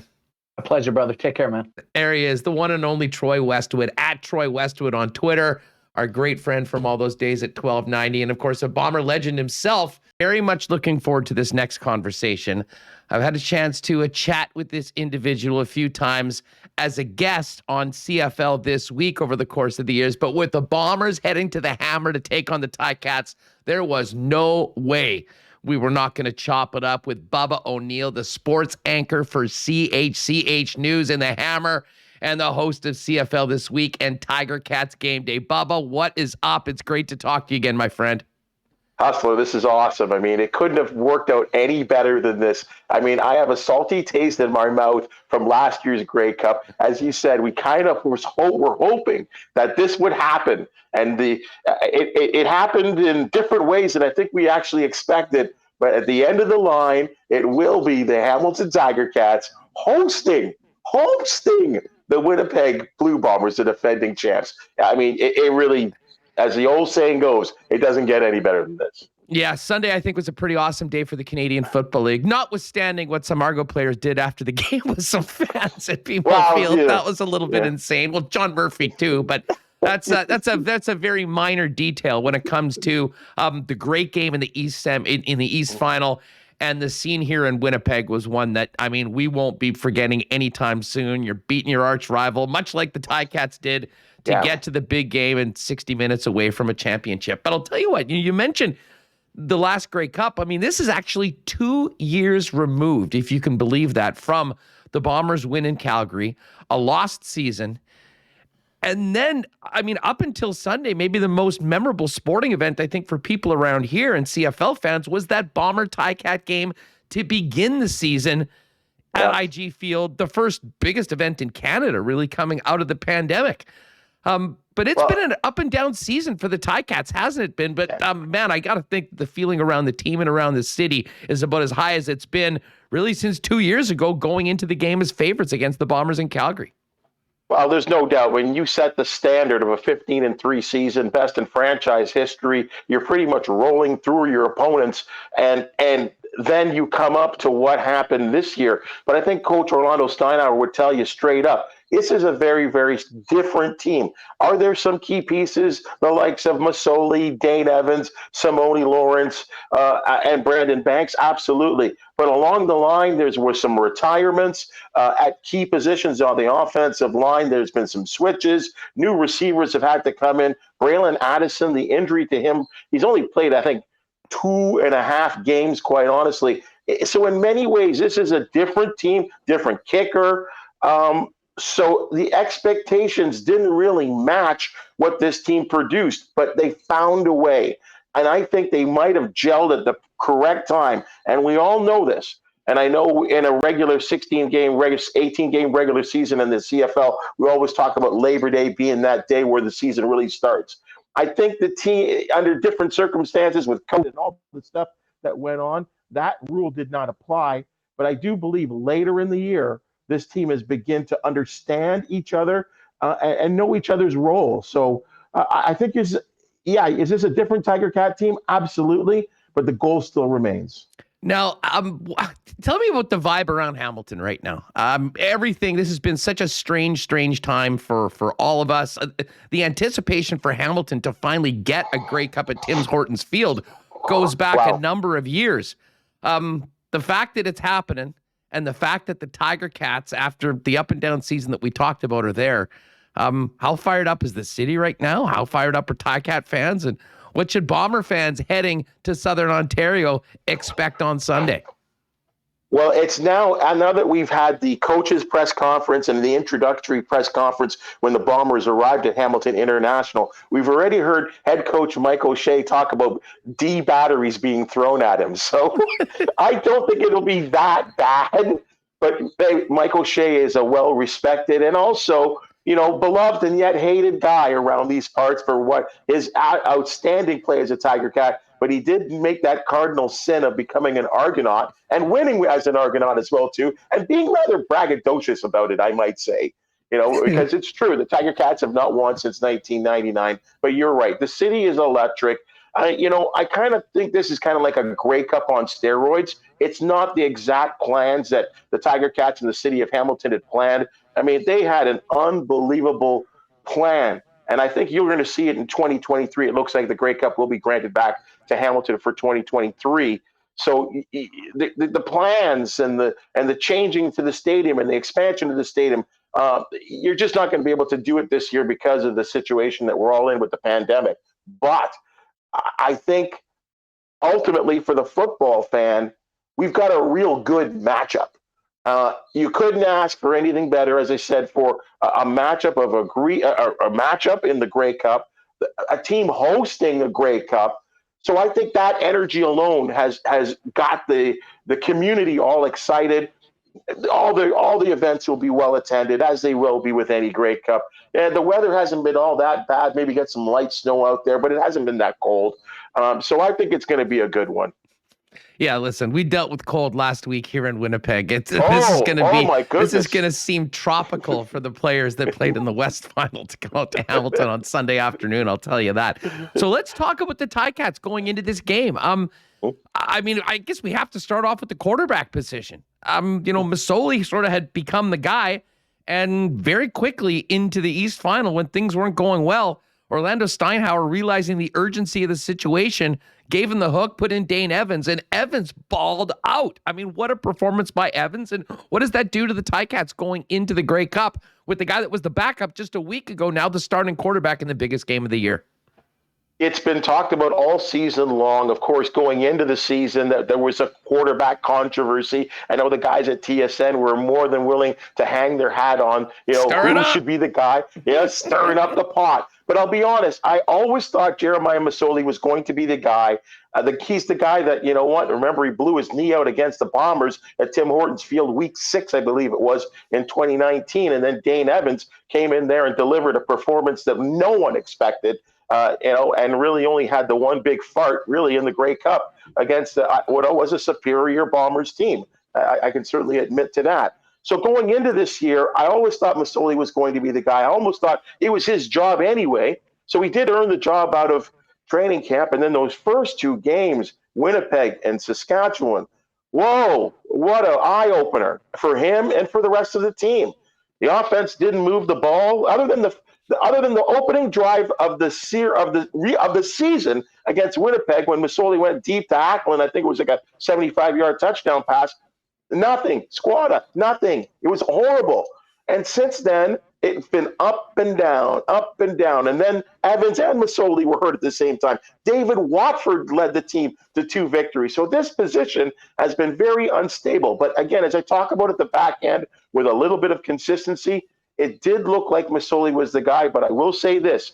It wasn't a spectacular offense. It was a very patient, very grind-em-out offense. Don Jackson running the football. And even though Masoli didn't turn the ball over, he didn't look to be that same spectacular guy. So I'll tell you what happened in the East Final was a shock to me because I expected if there was going to be a quarterback change, it would happen at halftime.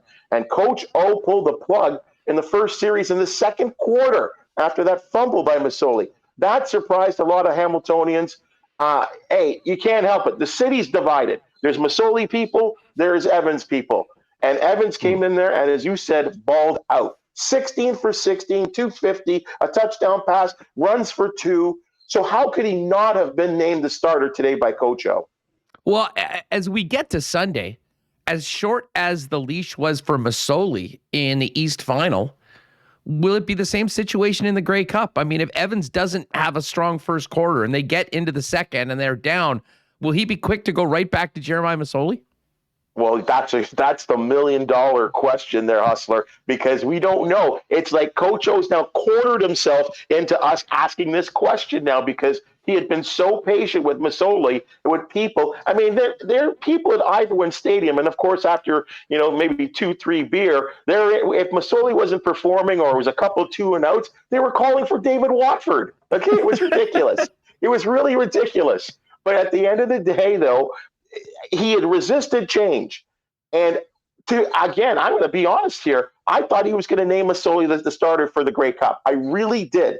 With the mindset of knowing I got a guy in the bullpen that can come out of the bullpen and perform and doesn't mind being that guy, because he's been 1A or 1B, 1B pretty much all season long in games that he's been healthy.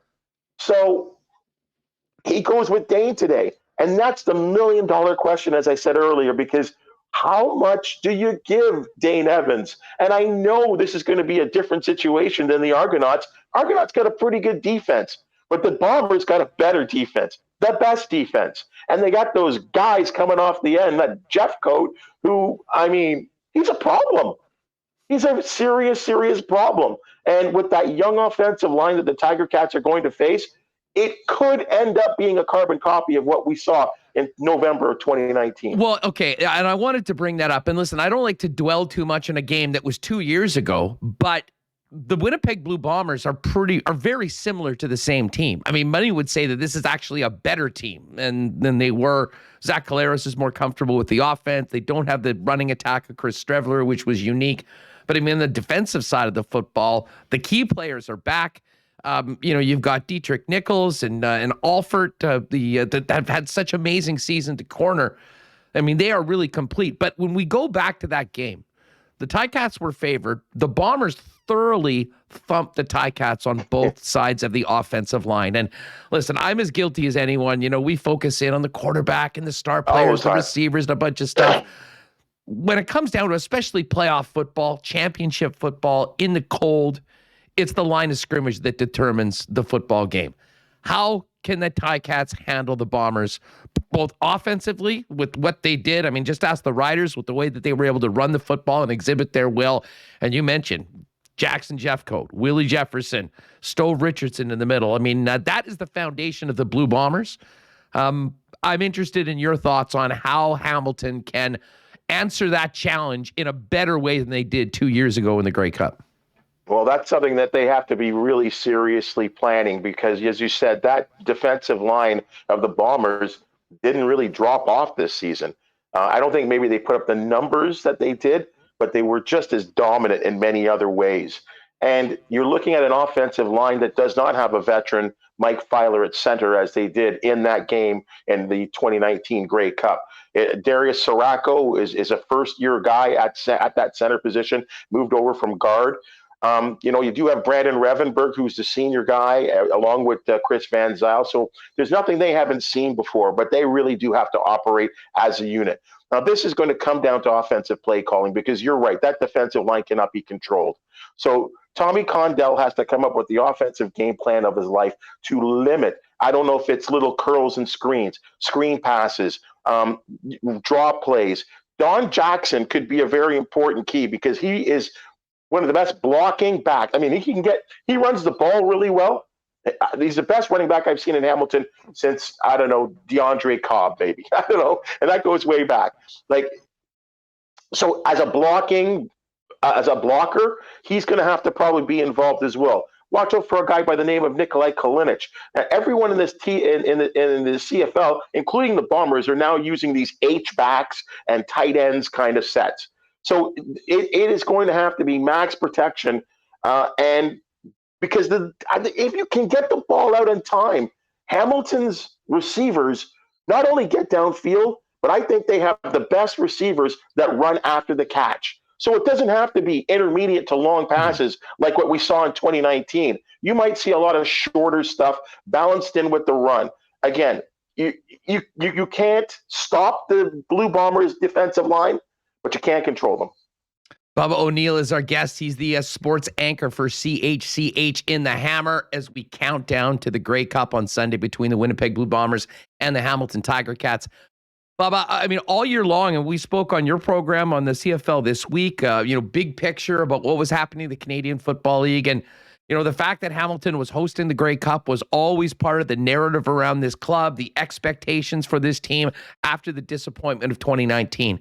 I think going into this game, I mean, the Bombers are the favorite this time, which is very different than it was 2 years ago. Hamilton was the favorite in that Grey Cup. Mm-hmm. And I think the Bombers should be the Grey Cup, the favorite based on what we've seen so far this year. But we all know, I mean, no one gets the trophy because they're the favorite. You got to go out and execute. but I'm interested in the level of pressure around the city on the TiCats, considering what happened in 2019, the fact that this was always in the background of everything they did this season. And now they've got to the point where they have the opportunity to play at home in front of a crowd that I expect will be a vast majority of fans in black cheering on the TiCats. And God knows we know about Grey Cup droughts around here in Winnipeg. We talked about it for 29 damn years until 2019. How would you describe the pressure from fans, the community, as well as internally knowing the opportunity that's at hand for the TiCats playing at home? Well, you'd have to go back to 1972, Ange Mosca, Chuck Ely, those teams that beat the Saskatchewan Roughriders on a late kick by Ian Sunter. And that's 72. That's 50 years ago since the Tiger Cats hosted and won a Grey Cup game. That's an eternity. And it's an eternity since they won the Grey Cup in 1999 as well, too. Rob Hitchcock, Danny McManus, Mike Morreale. You know, you're right. You guys understand what drought feels like. And the TiCat fans are roaring. They are ready. They felt the pain of 2019 because that was a painful. I gotta tell you this, Hustler. You know, a lot of people ask me, you know, I have been in the business now, 25, 30 years or whatever. The hardest assignment I have ever had was interviewing the Tiger Cat players after that 2019 Grey Cup in Calgary. That was really difficult. That team expected to win, and they were vastly disappointed in the result, and the way it happened too was humbling. You're right. There has been pressure all season long on this team. It has hovered over them like a cloud. And I got in a little trouble too by saying, because some people, you ask the players, you ask the coaching staff, and they said all season long they're not thinking about it. And I pretty much said baloney. How could you not be thinking about it? There's an unbelievable opportunity here for the CFL, for the franchise, to break a streak, to satisfy your fan base who have been so loyal, satisfy your owner who revitalized the entire franchise. This is the pinnacle. It has to be there. Now, I think that pressure is gone now because they've gotten there. I think the pressure now shifts to Winnipeg in a sense because they're the defending champions. They're expected now, like Hamilton was in 2019, they're expected to be, in some words I've heard from some CFL insiders, the easy winners in this game. You're going to be facing a hostile crowd. I don't know if you've noticed what the TiCats have been doing in the playoffs since 2019. They do this blackout thing where everyone wears black to, represent the Tiger Cats. And I think, as you said, it's going to be 75% TiCat fans. So it's how are the Bombers going to respond to a hostile environment in this situation? But I do believe the pressure is gone because the pressure to get there was the big deal for the Tiger Cats. Now they're there. Everything else is candy.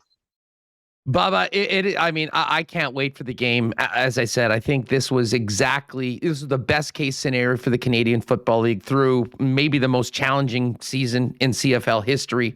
You've got two very worthy teams going into it.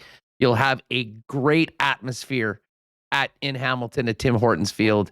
And yeah, there'll be a lot of black, but I can tell you there'll be a lot of blue there, and it will be loud, my friend. And you know what? I mean, the win in 2019 was something so special for the city, and we talked about it. And it would be the same thing, I'm sure, if the TiCats, maybe even more so, doing it at home if they're able to win. But this was exactly what I think CFL fans, if you had no skin in the game and just wanted the best atmosphere and the best game, I really do think we have it. Listen, I know you're focusing on things from the TiCats side of things. We're certainly all over the Bombers and what they're doing right now. But I really have a hard time imagining, after everything that the CFL's been through, a better way to finish off this very unique season than what we're going to see on Sunday afternoon. And I think if you add in the Rough Riders to this too, and hey, you know what? I've had people tell me already that the Grey Cup's already been played and won by the Bombers because the Rough Rider game the West Final was actually the Grey Cup. So, I mean, those are the ones that believe the Tiger Cats are in a whole lot of trouble on Sunday. We'll find out. Maybe they're right. But I'll include Saskatchewan here. These are three markets that respect the CFL, that love the CFL, that still show up.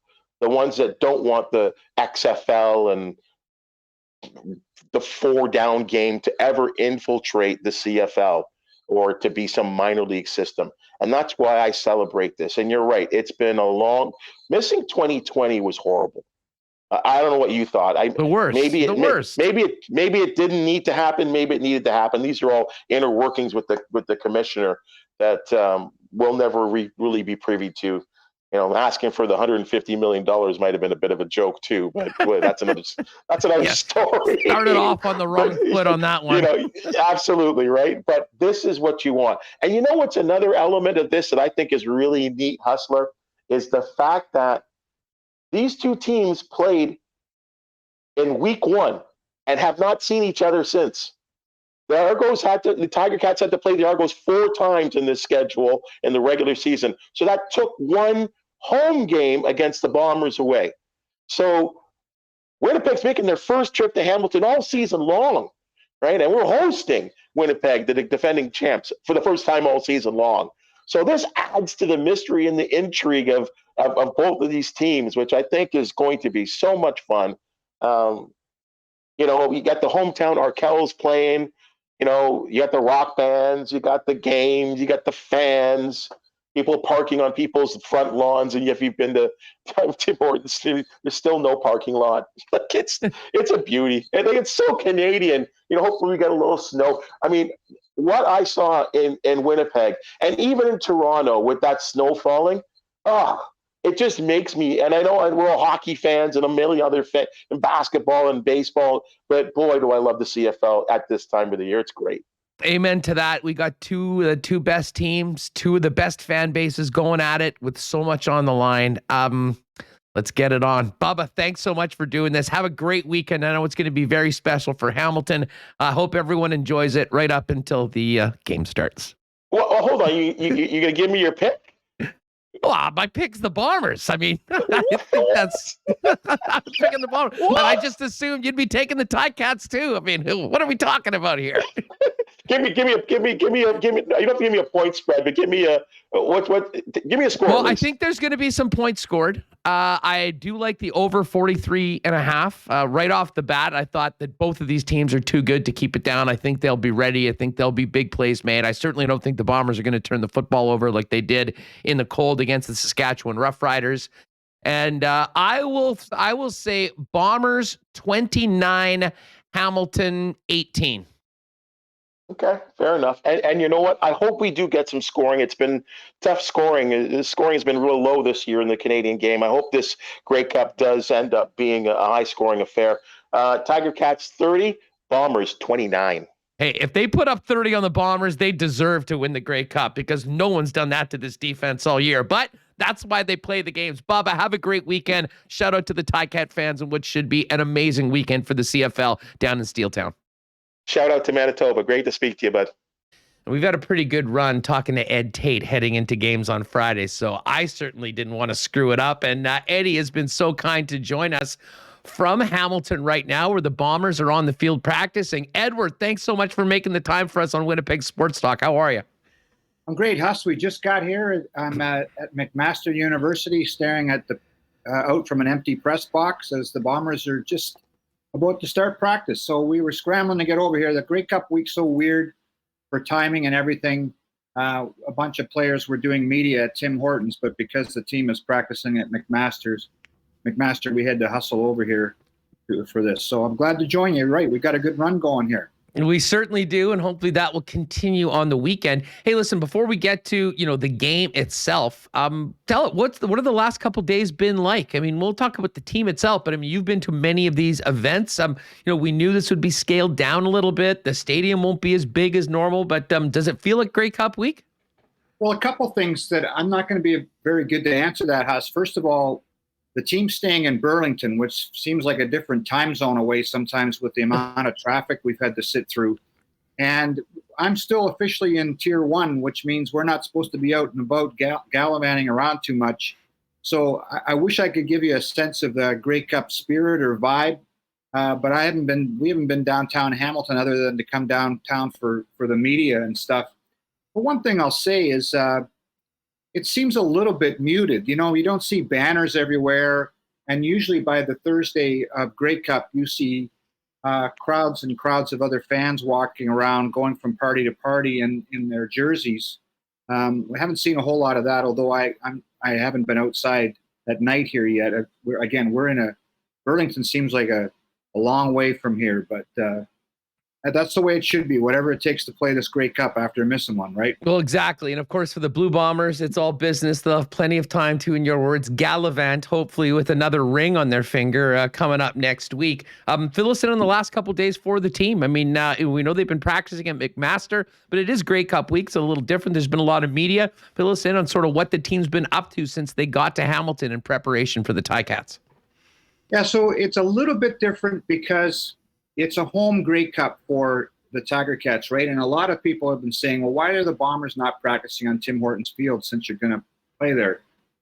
Well, look, it's Grey Cup week. And when you're playing in someone's backyard, they're worried about prying eyes. That's gamesmanship, right? If someone was playing the Bombers in the Grey Cup and it was at IG Field, we'd be pretty naive to think that there wasn't somebody somewhere spying or watching the practice, right? So that's why they're out here practicing at McMaster.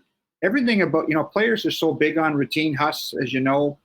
Everything about it is different at this because it's a longer road trip. It's, all the extra media attention, all the other, requirements for teams and coaches and extra interviews they have to do, sit downs with the rights holders. It's way, way different than the normal. So that's why I think it's important for teams who have been here before, both Winnipeg and Hamilton, because they've lived through this once before now. Most of the players, there's not a lot of rookies on either team. So I'll tell you what, though, yesterday was fun. They have a media day similar to a scaled down version of what they do in the NFL, where a player has a booth and everybody can go talk to him. But they split it up into two groups, and they had us in this kind of holding area, and they had the tabletop hockey game. They had the beanbag toss thing, and guys are just chilling. This is a very relaxed team. They had the music going. Guys are dancing on the elevator. I've never seen a team this cool. I'm not going to say relaxed. They're just enjoying the moment, and it's kind of interesting to see. How much do you think that has to do with winning in 2019? I mean, the situation's very different going into this game than it was carrying a 29-year anvil on their back going into that game. I mean, you were there with both. I mean, how would you characterize the difference in the attitude? I don't want to say focus, because I imagine their focus is still all about winning a football game, but just the attitude and maybe the comfort of the situation this year as opposed to 2 years ago in Calgary. That's an excellent point. I think the right word is comfort, because not everybody had lived that 29-year drought, or a lot of players had no concept of it other than to have media guys bringing it up occasionally. But it's not there anymore. It's not there for guys. The pressure isn't there on the coaching staff. I mean, they want to win, of course, but that was a whole extra layer of pressure and expectation and the fear of letting people down again and having the drought extend into 3 decades would have been, nightmarish for them. So they don't have that anymore. But I've been saying this all year long with you, Huss, about this team. I can't quite describe it in a sentence, but there's just something about them, and it's not cockiness. It's a confidence, and they expect to win, and their preparation, everything around it might look different this week because of the difference in the protocols and the differences in the routine. But this team just says, okay, if we got to go there to do that interview, fine. If we got to go over there and we have to play tabletop hockey for an hour before it's my turn to speak to media, let's roll with it. And that's one thing that they've done very, very well. And I think that is a bit of a byproduct of having been there before in 2019. Yeah, I don't doubt it at all. Tell us about the media day. Who were the big stars of the show? I saw Willie stunting at his booth. I mean, I'm sure there was a lot of people looking to talk to Mr. Jefferson. I mean, how did it go? And it did seem, at least from what I saw via social media and some of the other media reports, that the Bombers were having a lot of fun doing it and are embracing their role as the defending champs and a team that a lot of people are expecting to go out and do it again on Sunday. I think Willie was one of the stars. I mean, he had the shades going through the whole session, right? And you get the weird questions and stuff. Someone was telling me today there were a couple of guys from California that were up here. I don't know what outlet they were from or whatever, but they were talking to Willie. And one of the guys, this is, again, similar to the Super Bowl, you get the weird questions on a day like this. One of the guys, I'm just relaying the story. I wasn't there for this part. So one of the guys, I guess, is a bit bigger. And he asked Willie, who do you think would win in a fight between you and me? Which is a great question, right? And so I guess, Darren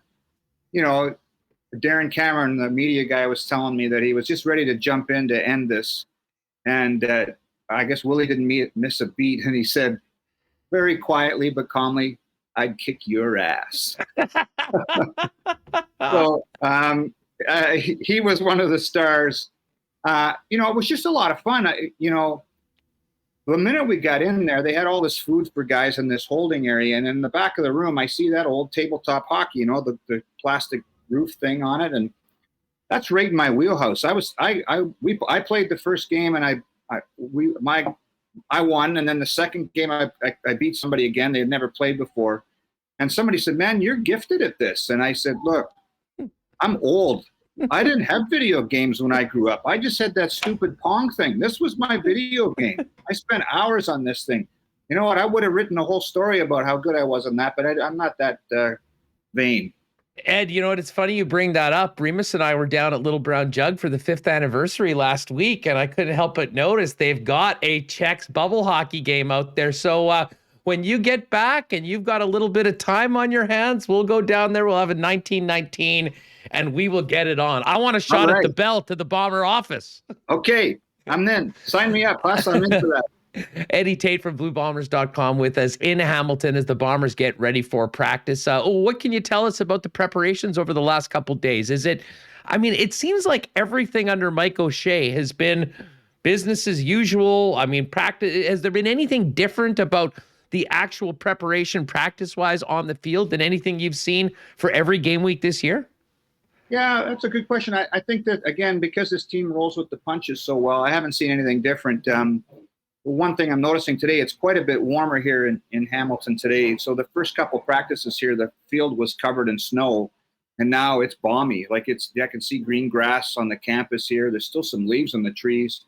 And so that's one difference. The guys, when we pulled up here, where Rasheed Bailey was beaking a little bit at Nick Taylor saying, oh, the field's clear. Watch out, the offense is going to be all over the defense today at practice. So again, it's the kind of stuff maybe it's because I'm on the inside a little bit now, just traveling with the team all the time. You can get a better picture of the vibe sometimes other than just through a media availability. And this team is very, very relaxed. And, maybe things will tighten up a bit tomorrow, the day before the game. But this is the last full practice of this season for the Bombers and for the Tiger Cats. And if you were to ask me to take a temperature, and I would be much more worried if this team was tight and kind of snapping at each other and surly. It's the exact opposite, and I think that's a good sign. Well, for sure, and to be honest, I think it's earned. They should be confident, and they should feel confident in each other. And a big part of that comes back to just what you said. Going at it against each other all season long. I think the offense has made the defense better, and the Winnipeg Blue Bomber defense in practice has certainly made the Bomber offense better. Take us behind the scenes. A lot of fans don't get a chance to see practice, and not necessarily today in the final practice, but overall, how would you describe the sort of internal rivalries between the offense and the defense when they do go up against each other in whatever drills they're doing over the course of a week? Oh, so okay, a practice it's a couple hours long, right? So there's a certain period where they just kind of run around a little bit, and then there's individual period where they'll practice, the running backs are all together, the D-line is all together, and they're still working on their craft every day, whether it's a swim move for a defensive end or a running back running around bags to get used to the cuts. They do all that kind of stuff. They're kind of going through that right now. Then they kind of get a little bit more specific, and we'll do a session like inside run where they, Andrew Harris or Johnny Augustine or Brady Oliveras to run between the tackles, certain plays. And then at the end of practice, I'll tell you what, this is when it gets fun. They do 12 on 12, basically number one offense versus number one defense.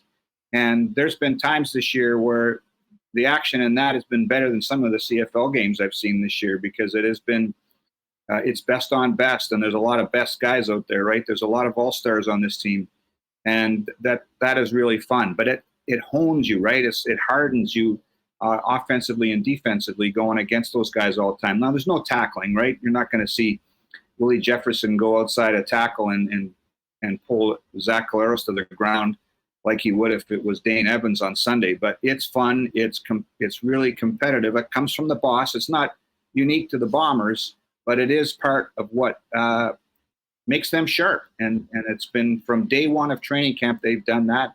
And it's near the end of practice. It's almost a highlight of the practice session when it's 1 versus 1. Eddie, as far as health goes, is it pretty much all hands on deck? I mean, any worries about guys being able to go for Sunday? Yeah, I'm just looking out here now. I'm not sure if Andrew Harris is practicing, so that's a good sign. And Mike Jones was missing.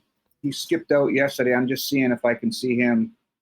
I'm not sure yet, Huss, if he's practicing yet or not today. So kind of looking behind a couple of different barriers here. But this is as healthy as you can be, right? I mean, this was the big concern when they had those 3 games at the end of the regular season about whether you'd have all hands on deck and resting people, the old rest versus rust debate. But for them to be here at this point and have everybody good to go, we were also tested for the last time yesterday. So, I think everybody's good to go. And that's a great sign based on this whole year has been so bizarre in that regard. To get to this point now, to be this close to the Grey Cup and not have had anybody miss any games because of COVID is pretty remarkable. You know, the matchup, I think, is exactly what people wanted to see. The TiCats getting the opportunity to play at home. And, of course, Zach Collaros and Dane Evans going back at it again. And the TiCats quarterback situation is very interesting. And maybe we'll touch on that in a second. But Zach Collaros, the last time he was in the Grey Cup for the Bombers, had played, 3 games for Winnipeg before starting that game? Now he's the quarterback of a team. He started the entire season, that finished first, that won last week. But it is interesting. He's going back to a spot where he had some of his greatest success in the Canadian Football League. What's the week been like for Zach, and how is he feeling, and how is he, kind of been enjoying being back in the Hammer, knowing that he's on the verge of another incredible accomplishment for he and his team? This is an interesting site for him because him and his wife, Nicole, live not too far from here, actually. They still have a home here. And you're right, this is where Zach had some of his greatest moments, but also some of his worst. They were 0-8 one year, and they yanked the starting quarterback chores from him, and he ended up getting traded from Hamilton to Saskatchewan. I'm writing a story on Zach for today/tonight because the player awards are tonight, and he's the front runner for the most outstanding player award as far as I'm concerned. He's been the same all week. Again, very calm, very very collected. And yet when you talk to some of the players, because you have more chance to do more interviews, I keep asking them, well, we hear about you guys talk about him all the time being fiery and being, super competitive. And but we don't see that. When he's doing an interview, he's, the most laid back and reserved guy ever. What is he like in the huddle? And Kenny Lawler was telling me that there's times when he walks into the huddle and he's joking around, which, can relax guys. But there's other times he'll come into the huddle and he'll be like, hey, listen up. We're going to get ready right now to kick their ass. Or we're going to put the screws of them right now. And that the guys just everybody leans in and they're ready to go. And it's a side of him that we don't get to see. I think deep down, Zach, because he is so competitive, he wants to stick it to the TiCats one more time because this is a team that traded him. I think when you sign somewhere or you have some success somewhere, you think, oh, this is where I'm going to be for the rest of my career, right? But it's not that way with him. And I think he's got a little bit extra fire in that belly for Sunday. Ed Tait with us from BlueBombers.com from Hamilton. Bombers on the field right now practicing, getting ready for Grey Cup 108 Sunday afternoon. Eddie, Bomber fans, if you haven't already gone to bluebombers.com and read Ed's long read on Andrew Harris, Nick Dembski, and Brady Oliveira, you definitely should get over and do that. I mean, the Oak Park trio, Remus has got it up on the screen right there. I've talked a lot about Mike O'Shea this week, and I know he's not thinking about this, but if Mike O'Shea is able to win another Grey Cup, where that puts him in the pantheon of Blue Bomber coaches.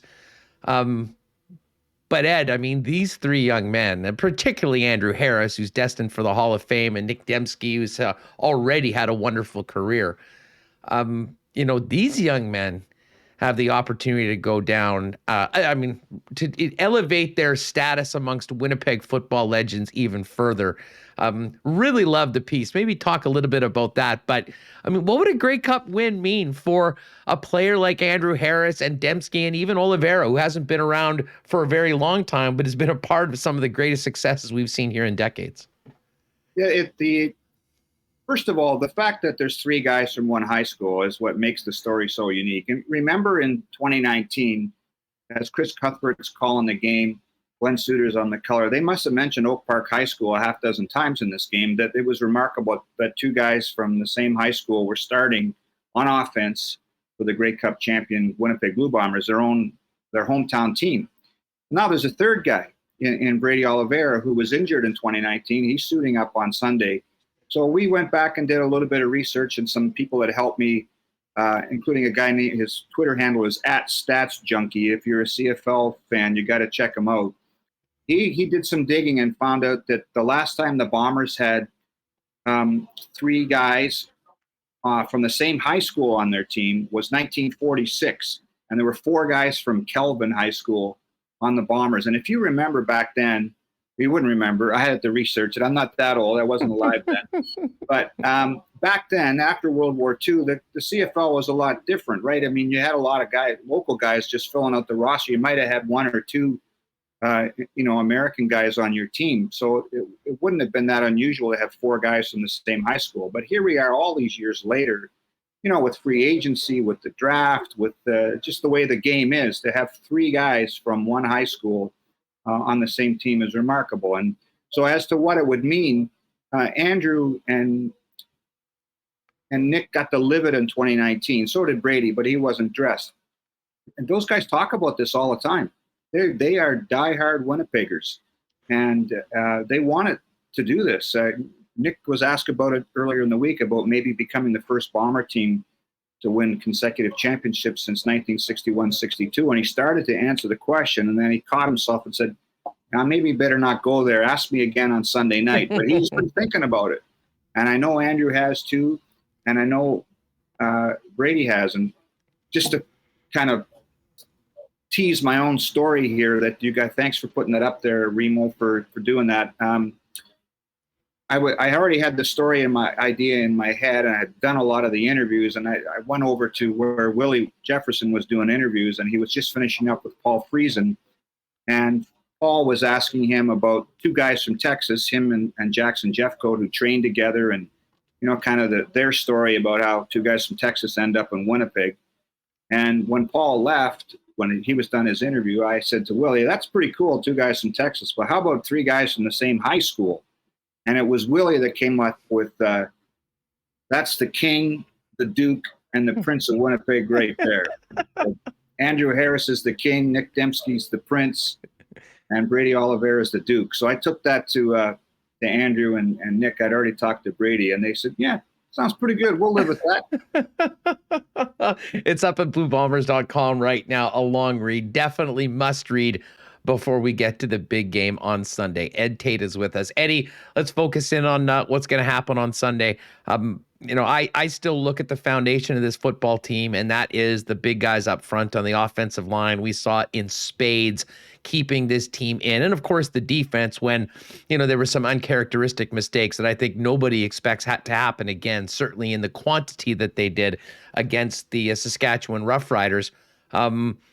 But when you look at the Winnipeg Blue Bombers, what are the most important things that this team needs to do to win the game? And when you look at Hamilton, what are the things from a defensive standpoint or even special teams that they need to be wary of before kickoff on Sunday afternoon?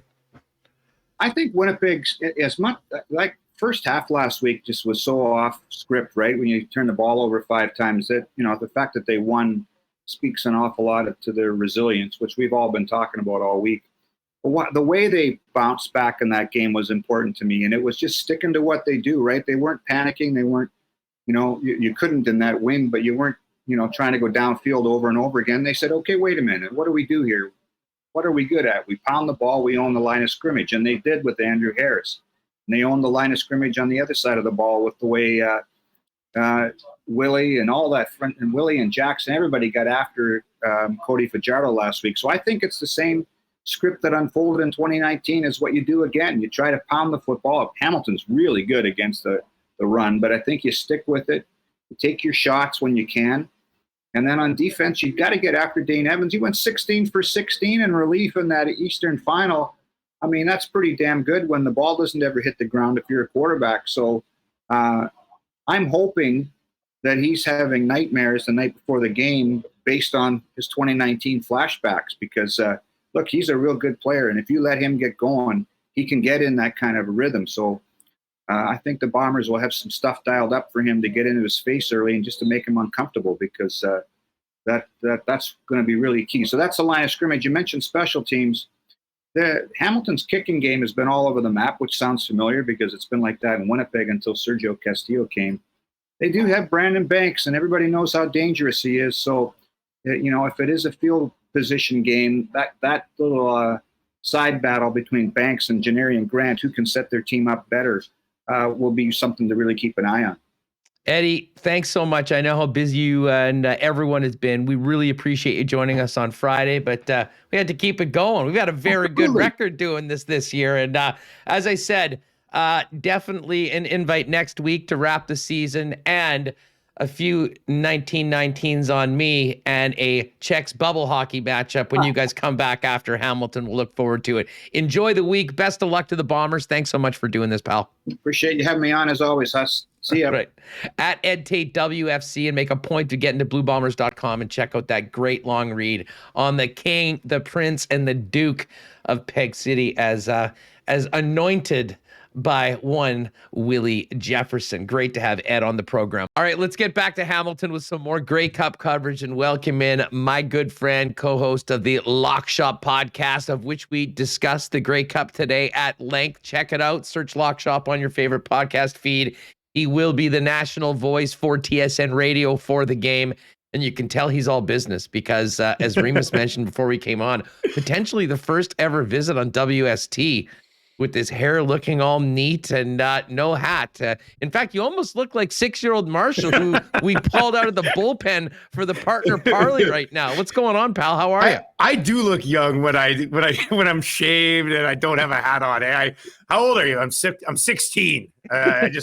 I work really hard for a 16-year-old. So, but yeah, you know what? It's all business out here, Huss. I get a chance to call the Grey Cup on radio this week.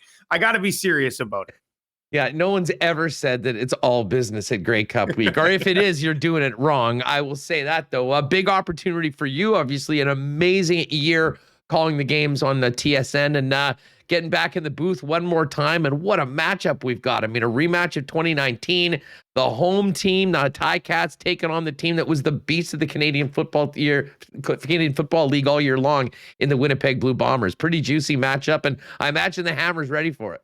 You can't script it any better. Obviously, this place is going to be buzzing. I got in late last night. Obviously the hotel where we're all staying here with TSN, it's all done up. There's TiCats and CFL stuff everywhere. Even I don't have it. My room key's a CFL room key. It's pretty cool. But it's a dream scenario. Like if you're the CFL at the beginning of the year, having the Riders and Riderville and everything would be excellent, I guess. But I think from a league perspective, you probably wanted the Bombers and the TiCats. I mean, the TiCats are at home after coming in with the Grey Cup expectations and having a little bit of a roller coaster season. And then you've got the defending champions who returned so many from that group and have looked like a juggernaut throughout the season. So now you've got the defending champions who've been by far the best team in the league this year going on the road to take on the very team that they upset 2 years ago in the last game that we saw. You can't script it any better, man. Like this is laid out in an ideal fashion for the Canadian Football League. You know, Tim Hortons Field is going to be absolutely packed. But, you know, TiCats fans are they're nuts. I mean, it's the next level. We saw what happened in Toronto last week. Yeah, exactly. So I'm sure security will be cranked up a notch, and it probably has to be because it's going to be an amazing game. I haven't called a football game on the radio in a long time, so I'm excited to kind of get back behind the mic in my AM radio roots and call this football game. So I'm looking forward to it. It's going to be a good time. I went to the TiCats the party last night, the TiCats party here, and it was fun. Anthony Calvillo was there, and I never really had a chance to be around him because he was gone by the time I was, covering the league for TSN. And I just stood there next to him for like 50 minutes last night and just listened to him talk. And then when I left, I said, "Hey man," I said, "I'm Dustin. I'm doing play-by-play now for TSN." I said, "I just wanted to say it was great to stand here and listen to you for the last hour. Like that was awesome." So you get any nugs from AC about the matchup on Sunday? What did he have to say? Didn't dive into it too much. We were mostly talking about stories from his career, to be honest with you. So we didn't dive into the matchup too much. But even within, the storyline, the bigger picture storyline, terrific. But even the matchups within this game are going to be sensational as well. Well, let's get to that. I'm sure you spent a good portion of your flight both looking at the map and intermittently doing prep for both teams coming in. When you really dive into this, we can talk about the Bomber defense. We know the quarterbacks. Was there anything else that stood out about maybe key matchups in this game that you think will be pivotal when it comes to determining who's raising the Grey Cup at the end of the football game? It shouldn't surprise anybody, but this thing will come down to the line of scrimmage because that's why both of these teams are here, right? Like that's why both of these teams are here. The Winnipeg Blue Bombers have the best offensive line in the Canadian Football League and the best defensive line in the Canadian Football League. And I think the TiCats are probably, they're number 2 for sure, in my opinion, in the offensive line. And, with AC Leonard and Jonathan Woodard, that Riders D line was pretty good this year. But if they're not number 2, the TiCats defensive line is probably number 3 in the league. Like Jagarrett Davis has been arguably the best player in the playoffs so far. He's been terrific. Dylan Wynn is an absolute monster in the middle of that defense, and Julian Hauser can make plays on the outside as well. So now what can they do against offensive line that's just full of all-stars? That's basically what they have in Winnipeg. So for me, it's going to come down to if there are any breaks in either offensive line, because we know Winnipeg can run the ball. I'm sure they'll want to run the ball like crazy, and the offensive line is capable of doing that. So there's a lot of skilled players on both sides of the ball, obviously, with Kenny Lawler and Andrew Harris. And I love Rasheed Bailey. I think Bailey's an absolute stud in this league. You got Jalen Acklin and Brandon Banks on the other side. Don Jackson's been great since the TiCats have found a way to move the ratio around and get him into the running back position for them. But I think it might be a boring answer, man, but I think this comes down to both lines on both sides of the ball. Well, and you know what, and for that, and this is part of the reason, and and we got into this a little bit on the lock shop, and I think when the player props come out on the weekend, we can take a look at it a little bit more. But I really think that Hamilton is going to go into this game realizing that if they don't stop the run, they have zero chance of winning the football game, and really sell out to try to stop Andrew Harris. And I think that is going to give Zach Collaros and his receivers plenty of opportunities for big plays. And, the Bombers can do it both ways. We have seen Collaros. He, by all rights, should have led the league in passing this year, but, ended up getting sat down for a game and a half down the stretch. Much to my chagrin with a 13-1 ticket, but I digress.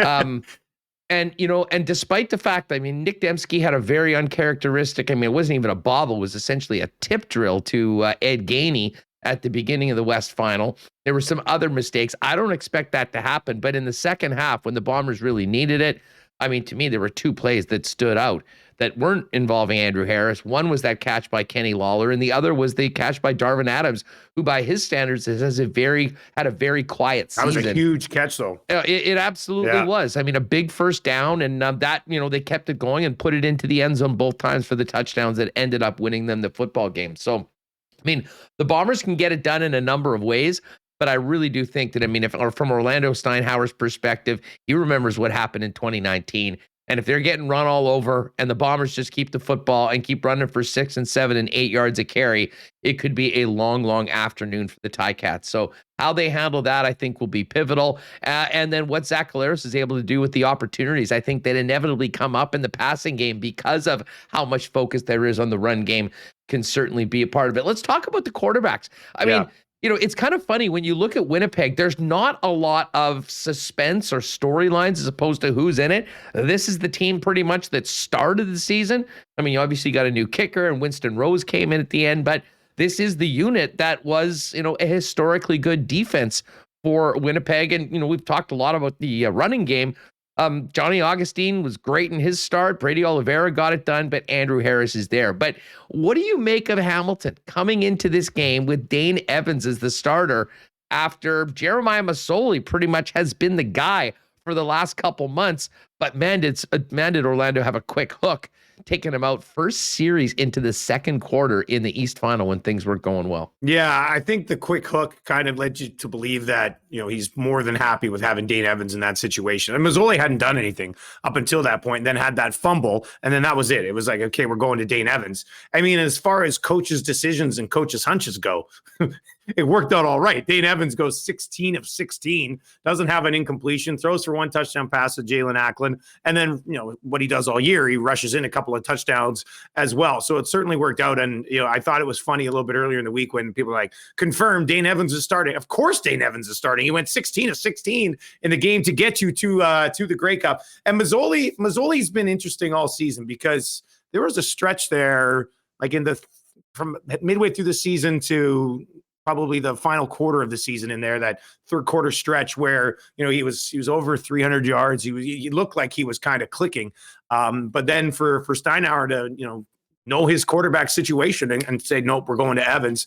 And the reason this isn't an issue with this team, which I think helps them going into this game, is because all year long, this has been the situation for the Hamilton Tiger Cats quarterback. Is it ideal to say that there's two guys? Even look, Watford has 2 wins. He was 2-0 in starts this year. Like all 3 of their quarterbacks in that room have contributed in one way or another. So Dane Evans is going to start this game. I know Dane Evans has the ability to have a good game.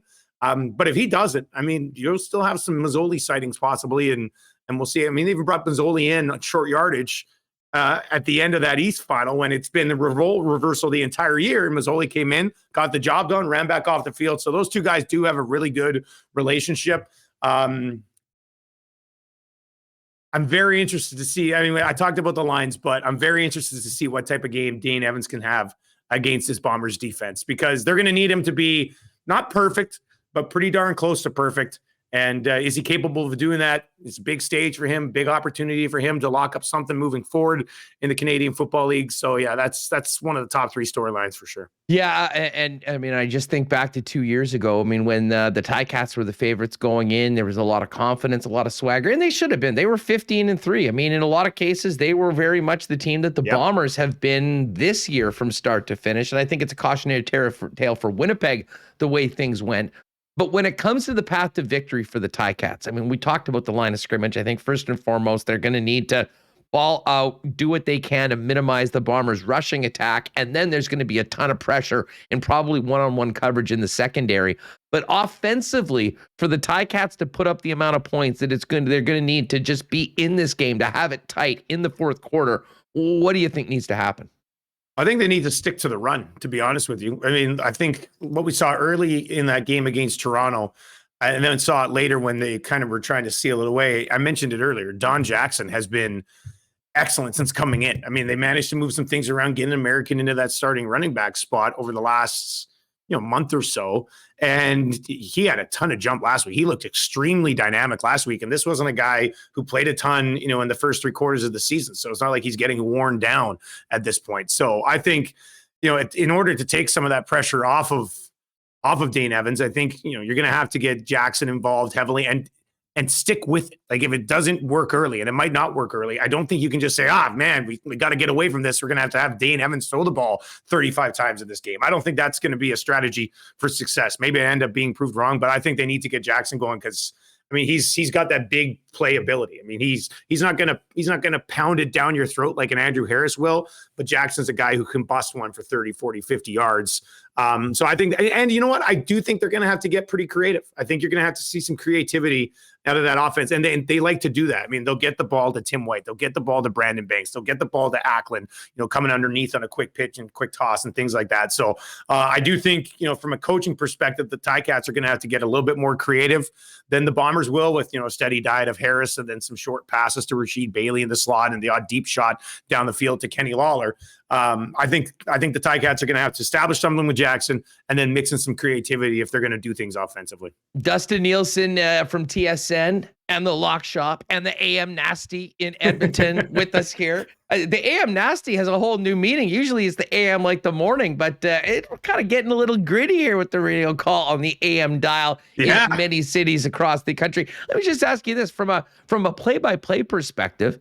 Is the job any different doing it on radio than it is doing it on television as you've done all year? Yeah, it will be. I mean, on TV, we pretty, the format's the same. Like we'll come out, they'll have the return. Boom, here's a shot of Zach Collaros. So I go, here's Zach Collaros. Here's his numbers. Boom, boom, boom. After the first play, it's like, let's take a look at the TiCats defense and all that. So, we probably won't have a lot of that on the radio broadcast. That's the same sort of structure that we had on TV.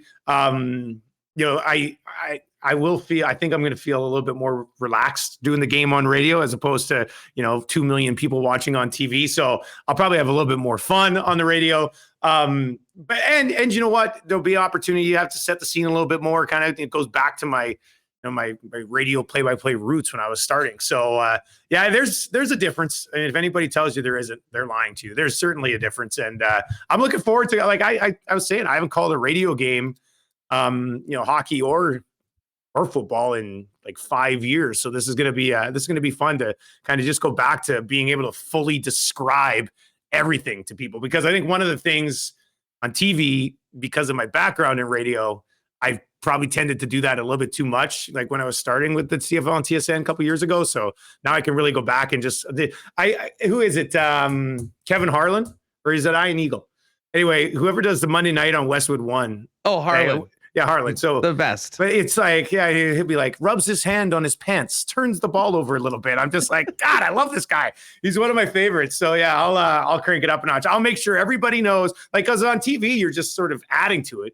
On radio, you're painting the picture of everything. I mean, I could lie to the nation and nobody would know us. So I'm looking forward to it. Well, speaking of Harlan, I'd say it's about 50-50. Maybe we can get a prop on this at Cool Bet that one of those Maniac Box J boys or other TiCat fans are going to end up on the field at some point, and this could be your opportunity for the Kevin Harlan moment of driving. He's at the 20. He's at the 30. He's drunk. Security's after him. I mean, his most iconic calls have been bullshit that's been happening on the field outside of the actual game, and it's been legendary. Well, and you know what? On TV, I could never do that, because they won't show it, right? Like they won't get to a shot on it. But like I said, on the there might not even be a streaker, but there will be a streaker at some point. So I'm looking forward to it. I'm working with Natea J. I've never had an opportunity to work with him. So, going in to do a Grey Cup with somebody you never worked for before is a little interesting, but by all accounts, and I've listened to him a little bit, he's really good. So, a younger guy, a lot of energy there as well. So we should have a really fun broadcast. I think it's going to be good.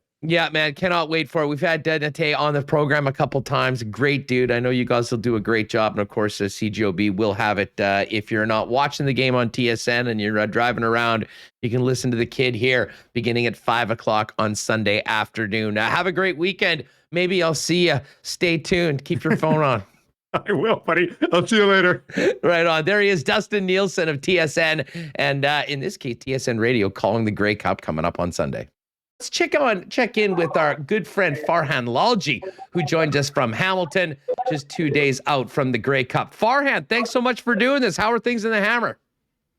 Huss, always happy to talk to you, my friend. And there's a good buzz, considering it's a COVID Grey Cup, for lack of a better description, in terms of not being a full festival and every team parties and so on and so forth. There's still a pretty good buzz. I think it's kind of heating up. I like the fact that everything's kind of central here, right? Like in terms of where the league events, everything is kind of connected to the convention center, and we're right near there. The FRC is too far away from us. That's the only downside to this week. Well, I'm sure you guys will be able to find a way to the FRC suite late night and go forward. I just want to quickly ask you before I get to the game about the commissioner's address today, Randy Ambrosie. What were the big hot and button topics for Ambrosie coming through?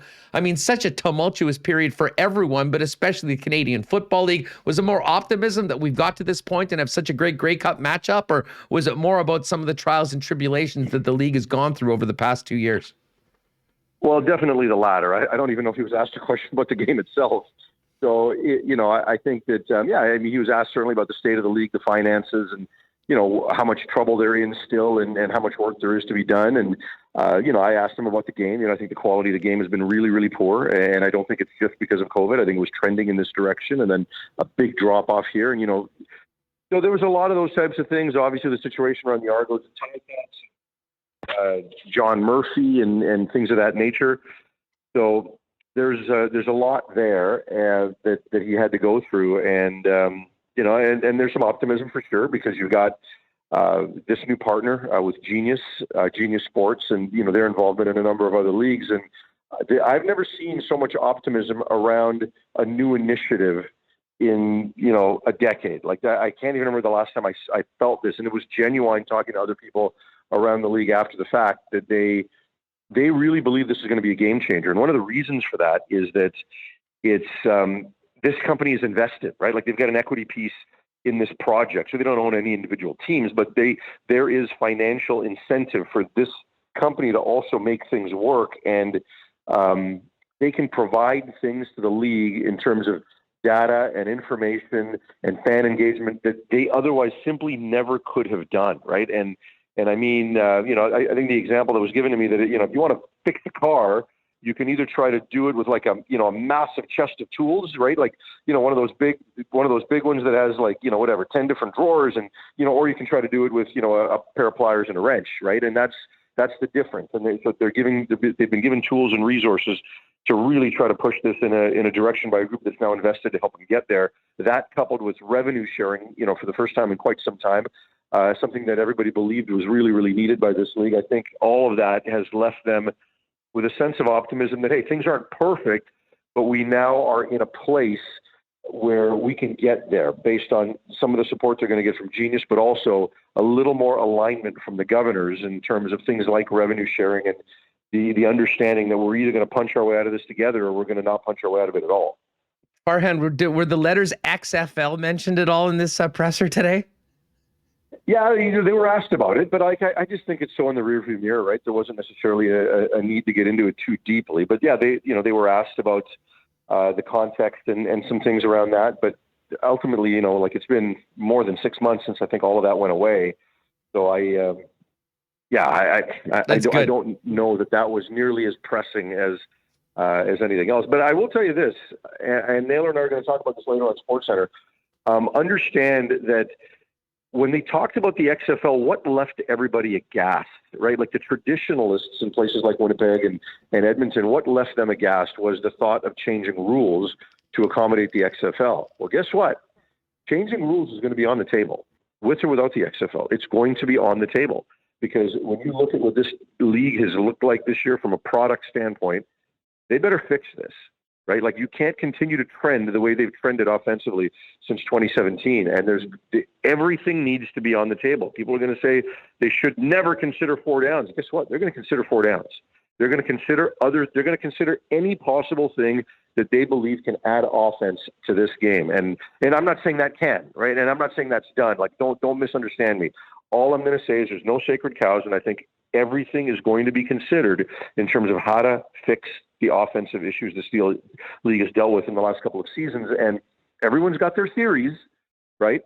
But, they're going to be really measured about it and have a lot of qualified people in the room and look at every option. Farhan, I mean, you're the best guy to talk about this considering your extensive coaching background. But I mean, what's your theory on why the league, especially offensively, outside of a few games and a few teams, was so impotent this year? Well, so there's 2 questions. One, how do you fix it, right? Which is what the league is looking at. And the other is what were the problems? So for me, I think a lot of what's caused this, I think it started 4 years ago when you eliminated contact in practice. And I know the PAs are going to hate me saying this, but O linemen will tell you that they are missing out in their ability to prepare by not having some practice. So you get these Canadian college offensive linemen that come into the league, and now they're never allowed to hit and actually properly develop outside of a couple of contact days in training camp, right? So it starts there. So it brings the quality of your offensive linemen down significantly, or at least delays their development time. And these guys got to get rolled in there and play, in front of quarterbacks. We haven't necessarily found that next wave of quarterbacks, right? I mean, it looked like guys like Evans and Fajardo and Vernon Adams and Nick Arbuckle were all going to be that next wave. And all of them kind of took a bit of a step back in 2019, right? So I think there's a lot of different reasons for why it's gone this way. The amount of ratio that's been loaded up on the defensive side of the ball as far as heavy Americans, there's different reasons for it in terms of why it's trended that way. And they've got to explore every possibility to adjust, right? Hey, Farhan Lalji with us here from TSN on Winnipeg Sports Talk Daily, getting ready for the Grey Cup on Sunday. Farhan, just before I ask you about the game, you and Naylor, I know, reported on this. Orlando Steinhauer potentially candidate for a pretty nice DC gig at the University of Washington. What can you tell us about Steinhauer's future? And maybe on a bigger question, how much change could we see with this TiCats team going into next year, depending on what happens on Sunday? Yeah, you know what? I don't think anything is done, and I don't want to characterize it that way, but there's a lot of reports coming out of the University of Washington area from people I know there that are tying Orlando to the job just because of his relationship with Kalen DeBoer, the new head coach at Washington. The two men were coordinators in 2017 at Fresno. It was a really good relationship, but there hasn't been discussions between the two parties on this particular job, like nothing in any kind of detail. There's been no negotiations. There's been no offer made or anything like that. But, my sense of it is that Kalen DeBoer is waiting until the Grey Cup is over out of respect to Orlando. And I think that he's starting to place people on his staff as position coaches, including on the defensive side of the ball. And it's rare that happens without knowing who your coordinator is going to be, right? Because you're going to give the coordinator some level of input, and you've got to tell those people that are coaching those positions who they're going to be working for so that they can feel comfortable about it. So my sense of it is, and again, I want to be clear here, no job offer has been made, no negotiations have taken place, right? I mean, my understanding is that the two sides exchanged congratulatory texts when Kalen DeBoer got the job at Washington and when the TiCats made it to the Grey Cup, right? I don't think there's been more than that, but there has been, a meaningful friendship and dialogue the two men have had over the last 4 years since they worked together. So my sense of it is that on Monday, I think there's going to be some conversations. And if there is a desire, I'm going to say this properly, if there is a desire on the part of the University of Washington to name Orlando Steinhauer their defensive coordinator, I believe that will happen. Now, Washington could name a D coordinator in the next 48 hours, right? And it could be somebody else. But I'm telling you, if it goes to Monday and they haven't picked that guy and there's a desire to bring in Orlando Steinhauer, I think the Hamilton TiCats will be looking for a new head coach. Farhan, let's get to the game. Bombers are a 3-point favorite right now at most books. They've been the best team all year long. They handled Hamilton in the first game of the season, but it has been a long, long time since these two teams met. And of course, we all remember what happened in the Grey Cup in 2019. What do you make of the matchup? And what is the path to victory for both teams in your mind? Well, the path to victory for both teams, here's where I'm having a tough time with it, right? Number one, I think last week got the attention of the Riders, of the Bombers, I should say, right? Like the fact that they stumbled the way they did, we'll make sure they understand this is not going to be easy, right? So that's number one. Number two, as I look at the matchups around here, I really feel that Winnipeg's got the best O-line and D-line in the league, and I'm sure I'm not in the minority of opinion to think that. And I felt that Hamilton, their D-line could hold up and match up against Winnipeg's O-line. That took a bit of a hit today with Ted Laurent's news, right? That he had an emergency appendectomy and is not going to play in the game. But I still think Jagarrett Davis is as good as Jackson Jeffcoat and Willie Jefferson. And I think the way they play defensively, I think they can hold up, right? I mean, that's not to say they're going to shut Winnipeg down. I didn't say that, but I don't think they're going to get just completely worked over. But the other side of the ball, I just do not see a way for Hamilton, for that offensive line, to be able to function effectively against Winnipeg's defensive line. I just think they're too good, they're too deep, and I don't see, as much as I think Dane Evans looked great last week, And as much as he's going to be motivated to make up for what happened last year, I think he's going to be running for his life, right? And the best part about Winnipeg is they don't have to blitz to get pressure because those guys are so good, so they can still play coverage behind it, right? And, you still don't have a Braylon Addison type guy. I'm a big fan of Don Jackson. Can he get anything going against that defensive front? I don't know. So I think that's the big matchup I can't get past is Winnipeg's D-line versus Hamilton's offensive line. Farhan, just before we go, Jets are in Vancouver to take on the Canucks. Been a pretty wild week in Canuckland. Bruce Boudreau's in. They've got a couple wins going forward. Now Jim Rutherford's apparently going to be the president of hockey operations. How much more fun is it this week to talk about the Canucks than how miserable it was the last little bit? And what do you think about all the turnover that's happened recently with the Canucks? Well, probably much needed, right? I mean, I think the GM lasted probably 2 years longer than he should have, right? I think you can make the case that he was always out of his depth, and this was never going to go well. And the signs were there long ago when he was making some really, really bad decisions on contracts, and it should have happened years ago. As far as Travis Green is concerned, I think Travis is a very good coach. I think he's going to have another life as a head coach in this league, and I think he's going to have a lot of success. While I believe that, I also think a change was needed. And both things can be true, right? In that the team wasn't playing for him anymore. The best players weren't playing for him anymore. Now, for me, I generally am critical of players when it comes to that, and I am in this case. I think it's unfortunate that you get a bunch of these young guys and they're not necessarily as accountable as they need to be, and all of a sudden they can have bad body language and a guy loses his job, right? Because he did get things out of these players before, and he did break them into the league when none of them spent any time in the minors, right? Like they all got fast-tracked into the league, and he had to absorb them into the lineup. But ultimately, for whatever reason, and you and I know this, right, that it's easier to change the coach, and he wasn't reaching the players at that point, and he himself knew they couldn't continue to lose. So Boudreau has been kind of the anti-Travis in terms of just lightening the mood in the room, and everything's been, fun and all that. But, but when coaching changes happen, you're always going to get a bit of a bump, and that's what this is right now. So we'll see, because the roster is still flawed. So can he get more out of him in the short term? Sure, I absolutely expect that. Can he get more out of them in the long term? We'll see. But they're a lot more fun to watch, and I just think that in the marketplace collectively, there's just been a bit of an exhale, because everybody's been waiting for something to happen. Players, fans, media alike, everybody's been waiting, and now it's happened, so they can just kind of move on with what's next, and that matters. Yeah, well, the fans went from chanting "Fire Benning" every game to chanting "Bruce, there it is" to the tag team win. So it sounds like they're having a lot more fun. I said, speaking of fun, I mean, from a media perspective, I'm sure everyone's excited to have Bruce around. Yeah, no, he's a good guy to talk to. And I mean, with Travis, he tended to get somewhat dismissive, right, in press conference settings. But if you knew him away from that setting, he was actually a really good guy. So those things didn't bother me. But just in terms of that ability to just kind of just chuckle at yourself and be self-deprecating and just have fun with it, it's different for sure.